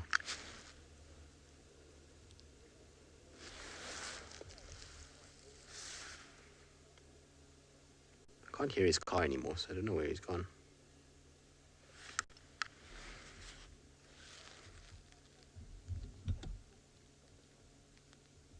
Come on, you lot. It's time to wake up now. I suspect what's going to happen though. Okay, copy. Yeah, they're all starting to put their heads up now.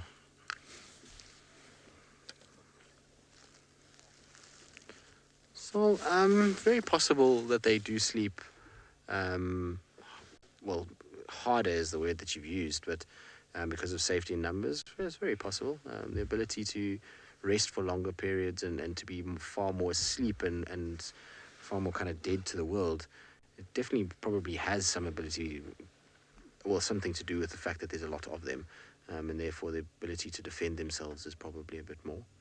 And there's not very many things that will actually really go after lions in many respects. So I suppose for a leopard, it's got to be a little bit more wary. You know, lions are a threat, hyenas are a threat to other leopards, whereas lions, typically, because of how vocal they are, they normally know if other lions are around, and if not, there's enough numbers to kind of try and deal with the problem.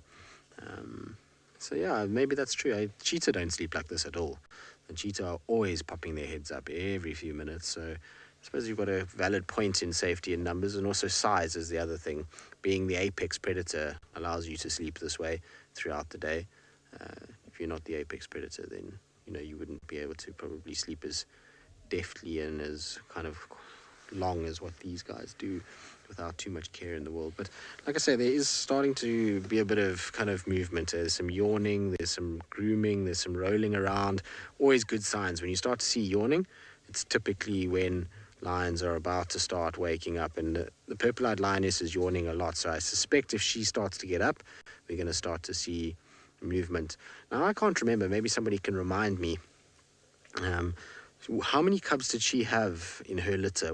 Did she have 3? I think she had 3, which I think are all 3 that are sitting here with her. I don't know, there's the tattered-eared lioness, but I can't remember who she belongs to. But anyway, she's got, looks like 3 of the sub-adults very close to her, lying down. Although there must be an adult lioness that I haven't seen here, because those are both sub-adults. I think the second one that's got grooming itself is also not the one closest to us, the one that we're watching now. The one to the left of that is that you, girl? I think it might be the youngest, actually. In which case then, I know it's been so long since I actually thought about whose cubs are whose. It's a problem when you don't spend much time with the lions. You start to forget a little bit who's who and how many belong to which, and then you kind of mix in the chaos of the Mara lions, and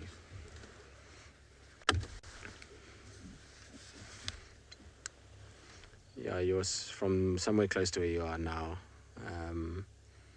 You'll see the track coming in, just follow it straight west.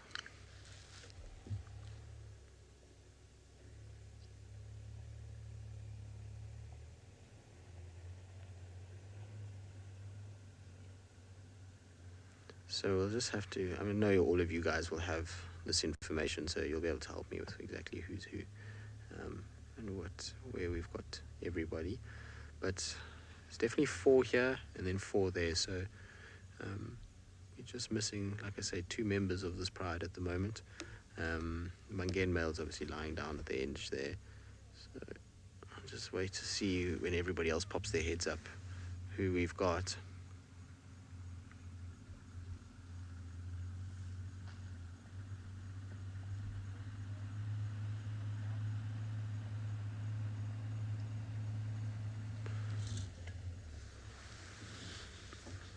Come on, guys. It's time to wake up. There's one that's stretching now and coming our way, one of the sub-adults. She'll come from behind the bush on the right-hand side. But definitely there's some waking up going on. So this is Ridge Nose is here, purple-eyed lioness. So it's either Amber Eyes or the youngest lioness, but I'm pretty sure Amber Eyes is also here, which means that our suspicions that it's the youngest lioness is probably going to be spot on. But while we kind of wait and see whether or not that is true, let's send you back across to Trish and Hosanna.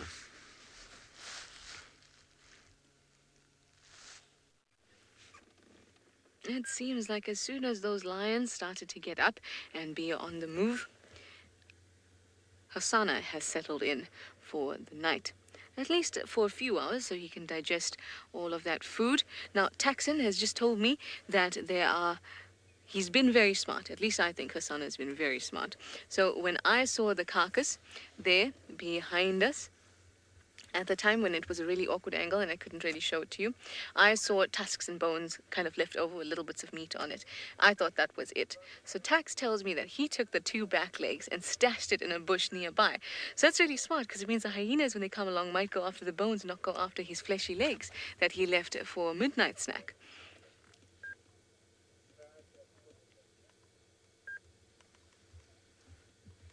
Very smart. But I do think that means that he will come back to feed on that a little later, maybe in the evening, or maybe even tomorrow. I wonder if that was his strategy. I'd like to hope so.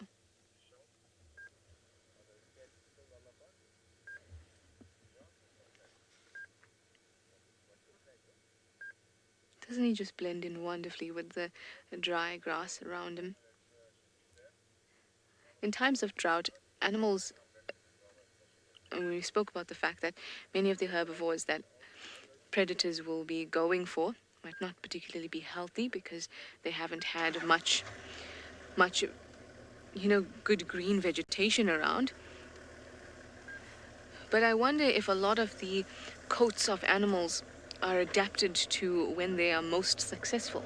So I wonder if Hasana's coat is most adapted, in fact, to him being able to be one of the predators that can really take advantage during a drought. Because against green, although the spots do break up the sort of outline of an animal, against green, if he's sleeping like this, you can be able to spot him quite easily. So I wonder if his adaptations and his camouflage has been geared towards when these animals are most successful, and that be during the drought. Something to think about. I haven't read that anywhere, but I wonder.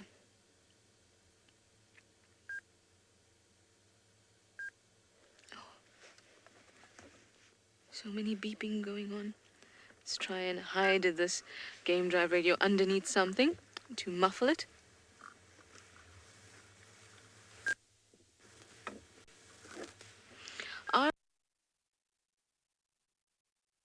When he was drinking earlier, he wasn't actually scooping up mud and drinking it.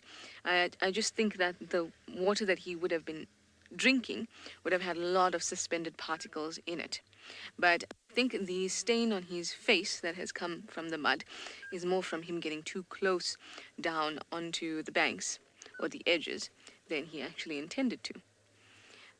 So he would have ingested sort of these suspended sand particles in the water, but he was not in any way in scooping, or it didn't look like he intended to get mud as opposed to water. It looked like he was going to get water and there was just a bit of mud in it.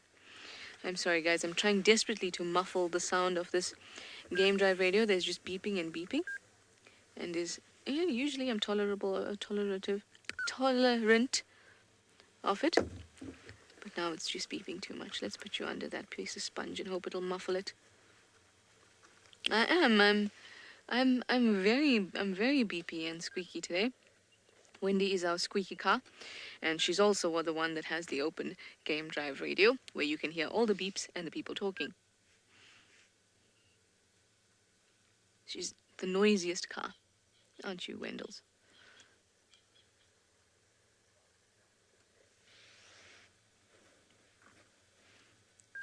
That's really interesting. You saw that slight turn of his ear. He just flicked it a little to over his shoulder on that side, and that's because there's a vehicle coming down from there. So even though his eyes are not open, it looks like he's not paying attention. That ear knows exactly what is happening. I see the bat. Where do you see the bat? Davy saw a bat. I love bats. Oh, I see it. Oh, that's going to be a tough one to get. Oh, there it goes.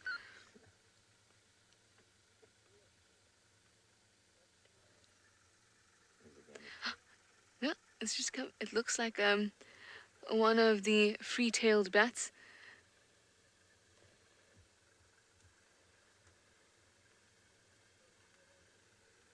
Oh, it's so tough. They can move and change angles so easily, so quickly.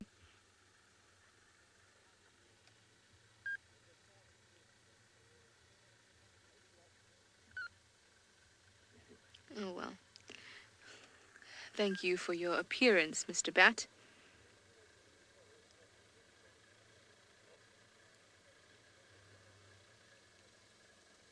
Getting nice and comfy.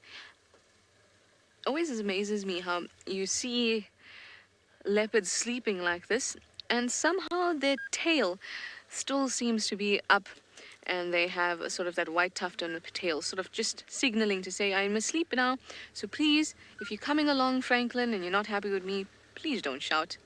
I'm asleep. Anyway, let me send you over to Tristan and see if his cats are doing much more than mine is.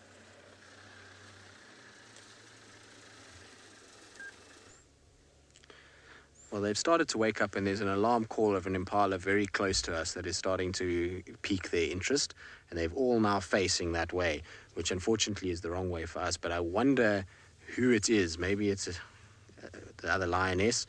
It could be a leopard. I don't know. It's kind of south of where we are, but I'm surprised that these lions aren't responding more and running in that direction.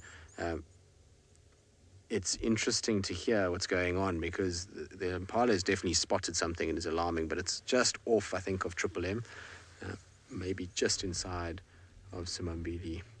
And I'm not sure whether to go and check there where those impalas are. Maybe we should have a quick vote. Go check where the impala's alarm calling, or stay with the lions. Maybe stay with the lions. Ooh, tough call. Because the lions, I thought, were going to get up and go towards the alarm call. Bless you. Go. Okay, Louise is going to let me know what you all decide. Also, another bit of interesting news is it sounds like Sibui's crossing in from Twin Dams. Unfortunately, we're all busy with something, and we're too far away to go and see her, but she's apparently around as well.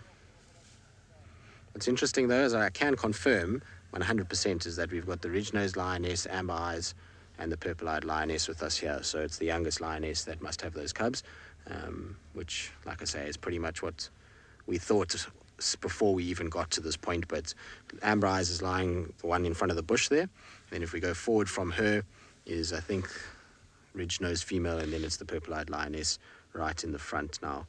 So it's the 3 adult females. I think it's that order. I can't remember which one walked first, but there's definitely, there we go, you can see the other one there. So they're all around kind of here, but it's definitely confirmation of which female's got cubs, which is exciting news. So hopefully we'll get to see those cubs. The shouting of this impala might be very good news for us.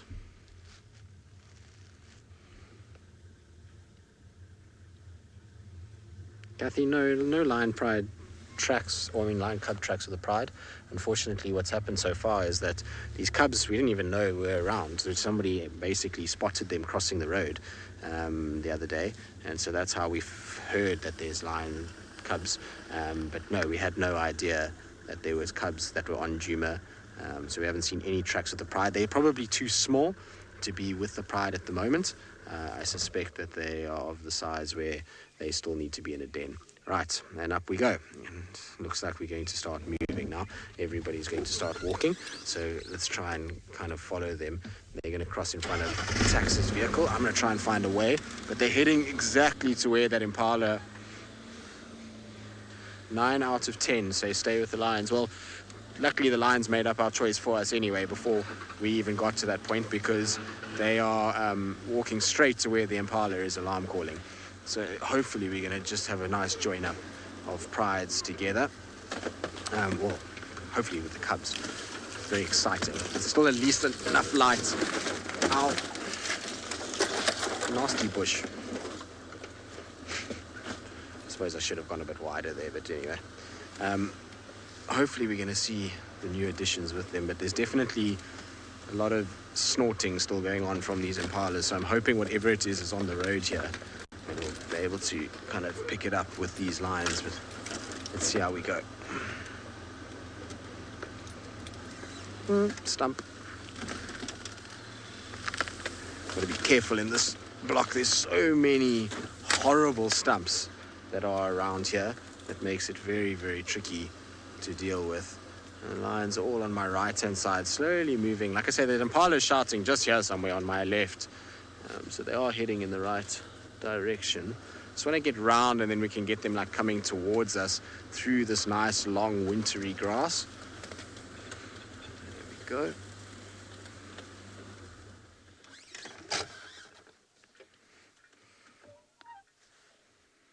You can see she's just watching. They've all stopped and they're listening.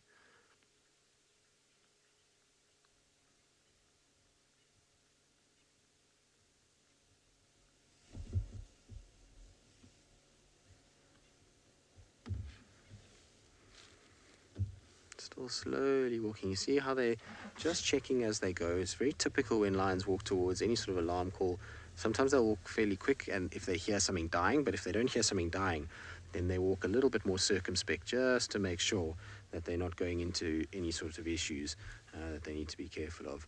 So we'll see how they go. But the whole pride's coming through now. It's awesome to see them kind of walking along, and patience, I suppose, pays off, doesn't it? There comes our Mangen male. You can see how much taller he is than the females. And oh boy, you are so part of the pride now. It's scary, actually. Doesn't get groomed by the adults at all, by the looks of things, but quite friendly with all the little sub-adult females. They all look like they tolerate him quite nicely, so that's good. Right, let's just get to the road, and so we can watch them all come over the road, because they're about to cross the roads right here in front of me. So just going to quickly just shoot out onto the road and just see if maybe the other lioness is somewhere here. Don't start your nonsense with me, Jigger. Just need a bit of light so that I can actually see where I'm driving. Otherwise I'm going to have an accident with a big stump. And a lion, as you can see. We'll wait for you, don't worry. You go first. Okay, well, I'll turn off my light now, Craig. Well, I can't, I'm afraid. There we go. Apparently, this light just does its own thing. It's not even the right switch that just turned it off. Can you believe it? It might be, actually. I haven't driven Jigga in so long that I actually wouldn't even know which is the right switch to turn it off. But anyway, let's try and get through onto the road quickly. Fortunately, this lioness has taken the most direct routes, which is not ideal. Sorry, Craig. I'm just trying to get through without destroying the front end on the stump, which there seems to be quite a few of in this general vicinity.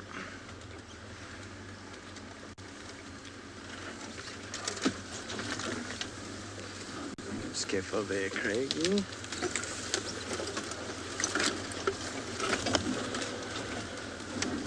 Right, we're through. There we go.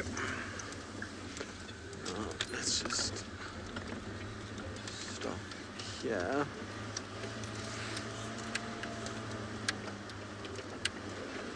So I don't know why this light won't turn off, but anyway, unfortunately, people are going to have to be blinded by us for a bit because the light won't turn off. I'm just going to pull off to the side like this. You'll be able to see them.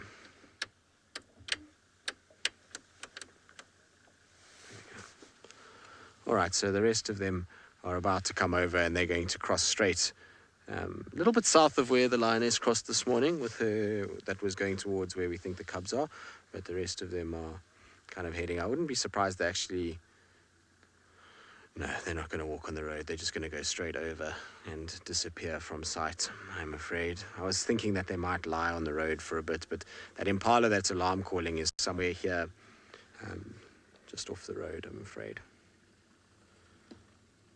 So there they go. No cub and reunion for us, I'm afraid. Unfortunately, they're all going over at this stage. How many have we seen cross now? 1, 2, 3, 4. 1, 2, 3, 4. So we should have... There's one cross behind us now. So Cheryl, normally about 3 months is when we see cubs walking with the pride actively. Before that, you don't see them walking with the pride much at all. They're not hidden in dens. At about 3 months old, they start getting taken to meat and things like that. And most of the time with cubs, when they're still that small, even 3 months, they will end up only coming when there's a carcass, and then the rest of the time they're hidden. And you're just coming to say hello, girls. Hello. Look at this. Is this a tattered-eared lioness in front? She's just poking her head over the bonnet to see what was going on. Hello, girl. Crazy how big they are when they're this close. You realize just how bulky and massive lions are. Now we're going to go into infrared because it's getting too dark for Craig. So if it went black and white, that's why. But there they go. Crossing off and into, I'm afraid, Simbambili. But that was nice, wasn't it? At least we got to see them. Like I said, that other alarm call is right here. So whatever it is, that other lioness might be right behind here somewhere. in this little thicket. The drainage line we're talking about runs like this, so it's coming from my right of those lines to the left of those lines in front of them. So I think they're going to just drop in there, and that's roughly where the impala was alarm calling. Cool though. Anyway. Right, unfortunately, that's the end of that, and the last views we're going to have of them. In the meantime, though, let's send you across to Trish, who's, I think, racing down to Twin Dams to see if she can get a sighting of Sibui. I am. So, we know Hasana is there. He's basically flat at the moment, and we can have an eye on him with the dam cam. So I thought, why not go look for Sibui, who was apparently... was apparently by the fire break between the Mulwati or basically east of the Mulwati. So let's go and have a look. And the exact report was, check the fire break, maybe you'll be lucky. So it's not as if anybody has her.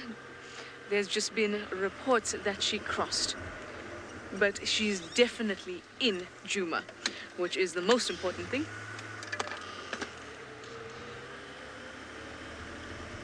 I'm just wanting to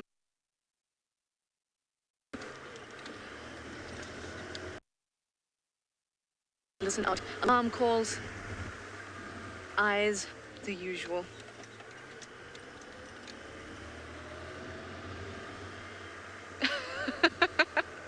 Thank you, Louise. She says I'm driving so fast I'm leaving my signal behind. Yes, that's how I roll.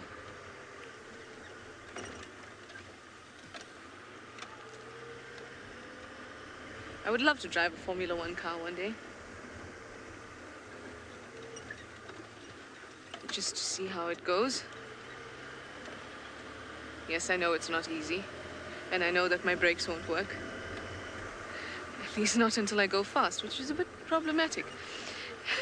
Anyway, I need to race along. The problem with Twin Dams Road is it's particularly bumpy and well eroded. So I've got to not be too pacey.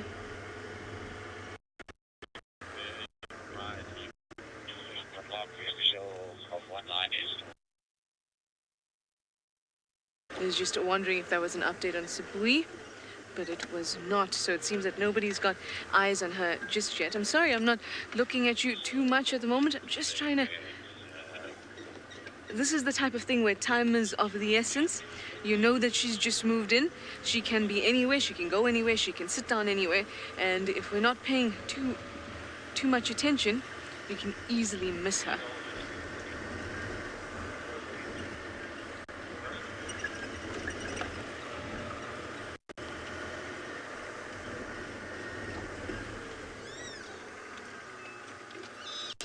I just want to check through there. There's a little gap. No. Yeah, let's do it. Let's do it. Let's have a look with the flare, if we can, because sometimes that is the best way to look through the bushes. So you can see that. Put that softer again. So you can see if she was walking about there, it'd be really easy to spot her. This is when the flare is very, very helpful. Okay, I think we're in the clear. Let's move on. Now that we have our handy tool out, we can definitely have a better look around. Let's go, let's go. Ah, there's Squeaky Wendy. Don't squeak, my girl. Okay, let's go.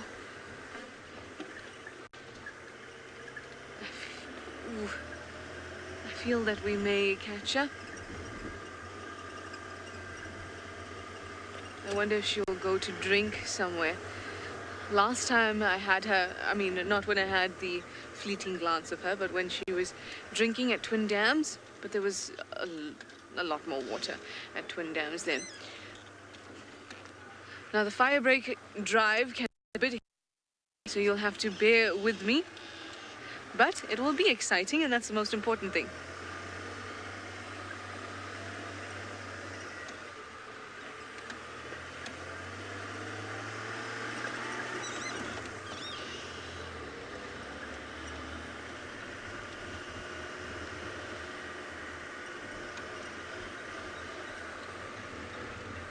Ooh, nothing. Thank you all for your good luck. I suppose it's a collective search. We're all putting our best vibes forward to find this girl. Okay, so the east of the Mowati is on this side of me here. So I'm going to turn down the fire break soon.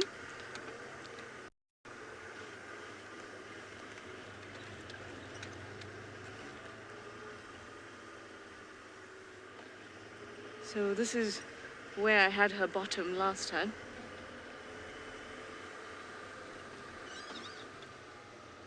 Okay. Not at the dam. There's a little steenbok there. All right, let's do it. Davi is gonna now put me into infrared. Let's do it, Davi. Ta-da!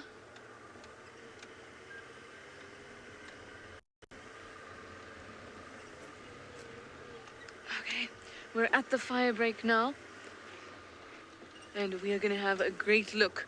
All right, I'll get you back to me in a bit. Let me send you over to Tristan while I go on my crazy search for Sibui.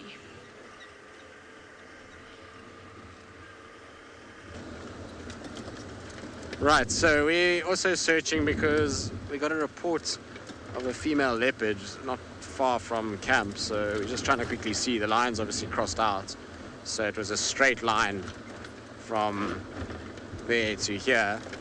It's quite easy, and we're already right where we need to be. So let's have a look. Apparently somewhere here.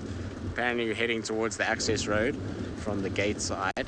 So we're just checking very carefully as to where this leopard could be. It could be Tandi, it could be Klalamba. Apparently female leopard is what they tell me. I don't suspect she'll go out this way over quarantine. She's going to go anyway. I suspect she's going to head this side. They said to me she was mobile west, so I'm just checking now just to see. We'll come say hello to our tech team quickly. There's a scrub here, so not there. I don't think she's crossed this road. Just trying to see if I can see any tracks crossing. But heading kind of roughly towards Galago Pan, funnily enough, which would indicate that it's pretty much a spot-on assumption earlier in the day. So we'll go back around. I think it's more towards the actual entrance to Wertela camp rather than this side. But I just, if she was going west, wanted to make 100% sure that she wasn't this side already. So it's why I was just double checking first here, because I know Tandi and Klalamba, both of them like to follow this route round past the tent and then back towards Galago when they're walking around here. So let's have a little look around and see. If we don't find her, we don't find her. But hopefully we will. These cats walk around quite a bit, and now in winter, given that there's Wertela Pan and Galago Pan, they're often kind of milling about in this general kind of vicinity. So just trying to have a little look around and see what's going on.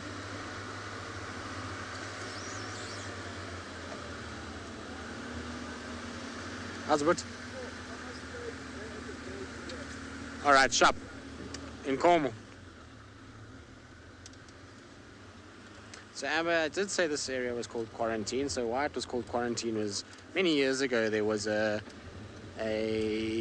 wildebeest reintroduction, and so many of the wildebeest that were reintroduced were housed here in quarantine on this open clearing, and so that's why it's called Quarantine. The whole big open massive area was fenced off from animals or predators, and the wildebeest were allowed to sort themselves out. Trying to see if I can see anything, but I don't see her. I spoke to Mike now, who's Rexon's tracker, and he was telling me just to check here because he thought that she might be this side somewhere. But I don't see her. So, there's a Nyala bull. It's quiet. No. I'm afraid not. Right, well, I'm going to turn around and just do a little loop around and see what I can find. In the meantime, though, let's send you back across to Trish and see if she's had better luck than I have. Well, we are still on our search and still no leopard just yet, but we're still going to have a look around and we will see if we can find her. Give me a moment. By any chance, did you see Sibui? Negative. Okay, well, there you go. Negative. No Sibui for us just yet. But we will still go on and check because a lot of the time it has everything to do with timing. So we might be at the right place at the right time. So let's go and look further down. Let me tell. Andrew, I left Hassan on open lock. He is by the Vuyatela Dam, not the small pan, but the actual dam. Okay, Kabi, thank you. There we go. Okay, back to business.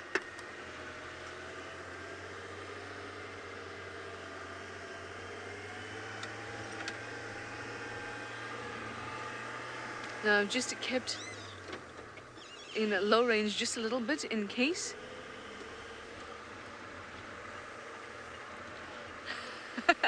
Giraffe girl, that is such a relevant question. I must be very honest.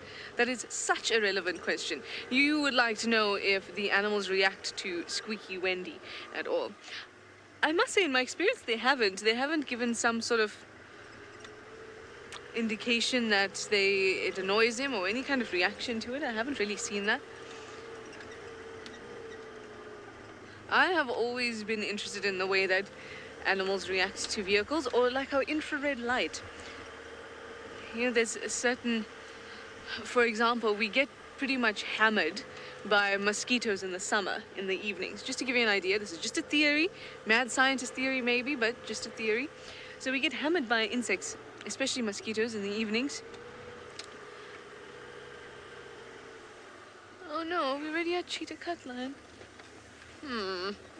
Okay, and insects, or blood-sucking insects to be specific, such as mosquitoes, can see infrared light. So I wonder if the combination of the summer and the infrared light that is mounted on the camera actually makes us all get bitten, draws them in. Always interesting to see how animals react to certain things that are artificial.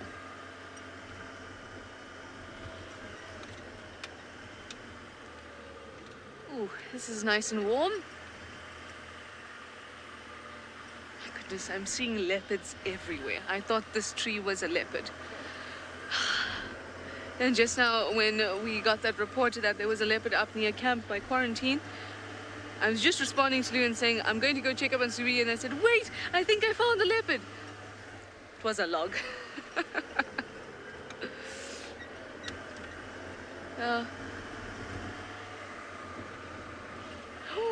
Ooh, there's a leopard soaring by the dam camp. That is very exciting. Now I'm very, very far from the dam camp. Now I am on the eastern boundary, Cheetah Cutland.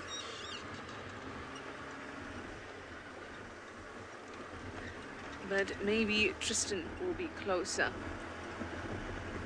Now I'm starting to, my faith is starting to wane, because very seldom do I see. So Sibui comes in on the sudden break often, very often, but I haven't seen her travel very far into Djuma, as in very far north from the south. But she tends to hang out on a long stretch in the south. So now that we're going much deeper in, I don't think she will be around here. But you know what I feel like doing? I feel like turning around and going back again and having a go. That's what I feel like doing.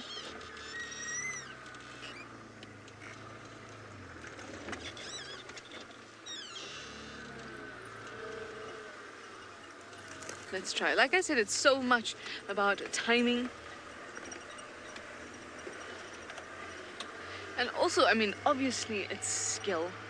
It is very much skill and the ability for you to... I stuck in the low range because I thought she might just pop out. That ability to be able to predict where an animal comes out or where it's going to go or what it looks, maybe it looks thirsty. You know, people can see that sort of thing. So there's definitely that skill involved, but so much of the time it's about timing. This morning, Herbie and I went out tracking and we were looking for the lions, and we stopped at their tracks and we are physically now walking with the tracks. And then it was called in just at the junction ahead of us. So you know those little things, if you were a couple seconds earlier, you would have found them, etc. But that's why it's important to have a few vehicles out so we can all kind of help each other and find the animals.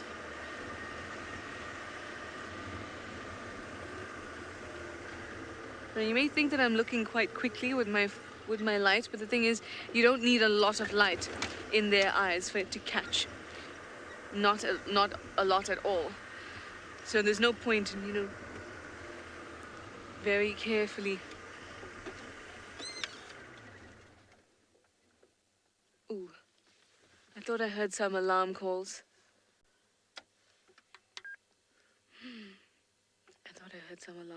But we all know Wendy makes her own sorts of noises, so it could very well have been her too.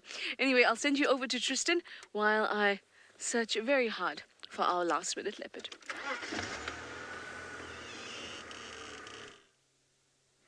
Indeed, we are at Calico Pan, just having a little look and listening, because I believe a lot of you can hear sawing on the dam cam.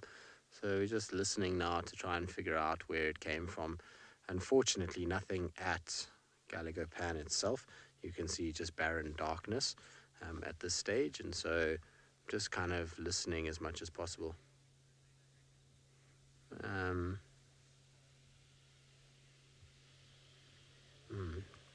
There's the kitchen that's making some food. But otherwise I can't hear any leopard sawing. Normally when they saw a lot. What's interesting about leopard sawing and those kind of things is that really can only be two different individuals that saw in this area. One is Tundi and the other one is Tingana. So if there was a female and it is the same cat that is sawing now, then that's who it is. Otherwise Tingana is also in town. Or it could be the skittish male, or that is now called Mulwati. I've got to keep remembering that. It's now like so ingrained into my head about skittish male. Mulwati. Or it could be, it's not Hukamuri because we would have heard him from the west. I thought I heard something there.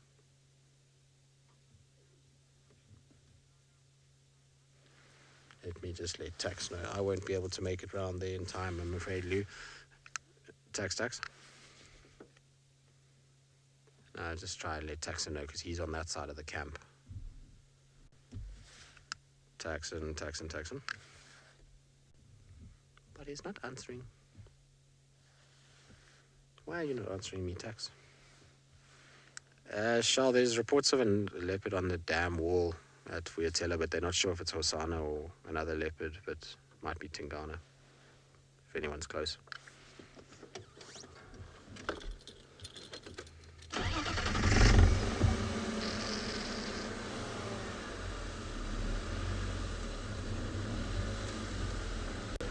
Right, so I believe it's Tingana is what you're all saying, and that you're convinced that they're going to steal Hosana's kill.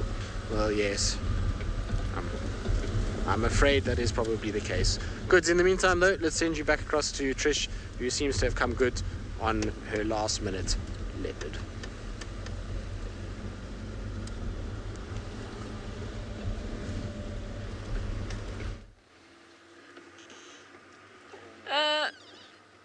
At the moment, it's a last-minute nothing. But we're going to go back and see if we can see our hyena. W, see if you can see her down the road there. Nada. Oh, let's look on the flare.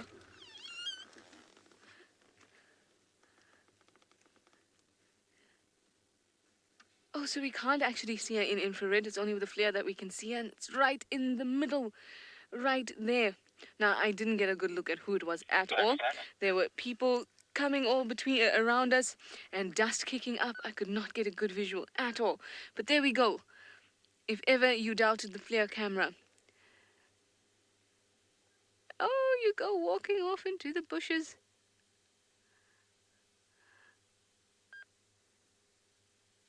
Oh, wow. It wasn't a last-minute leopard, but it was a last-minute hyena. I'm pretty excited about that, but what that tells me is something's going on there. Why wouldn't they want to go to Hosanna's kill and come all this way? Perhaps, with reports of Sibuya being around here, could very well be that she's got some secret stash that these hyenas are interested in. Should be really nice. Maybe tomorrow we can catch her if she's still got a kill. Ah, there we go. Huh. Yes, what was I doing? Oh, I got so excited I thought it was a leopard, but it was a hyena. Not to say that that's not exciting, because it is exciting. I just wish I could tell who it was. It actually, when I think about it, looked like quite a small built hyena. I would think it's probably one of the males. Really didn't, and just as we went live, it walked right by us. Oh well.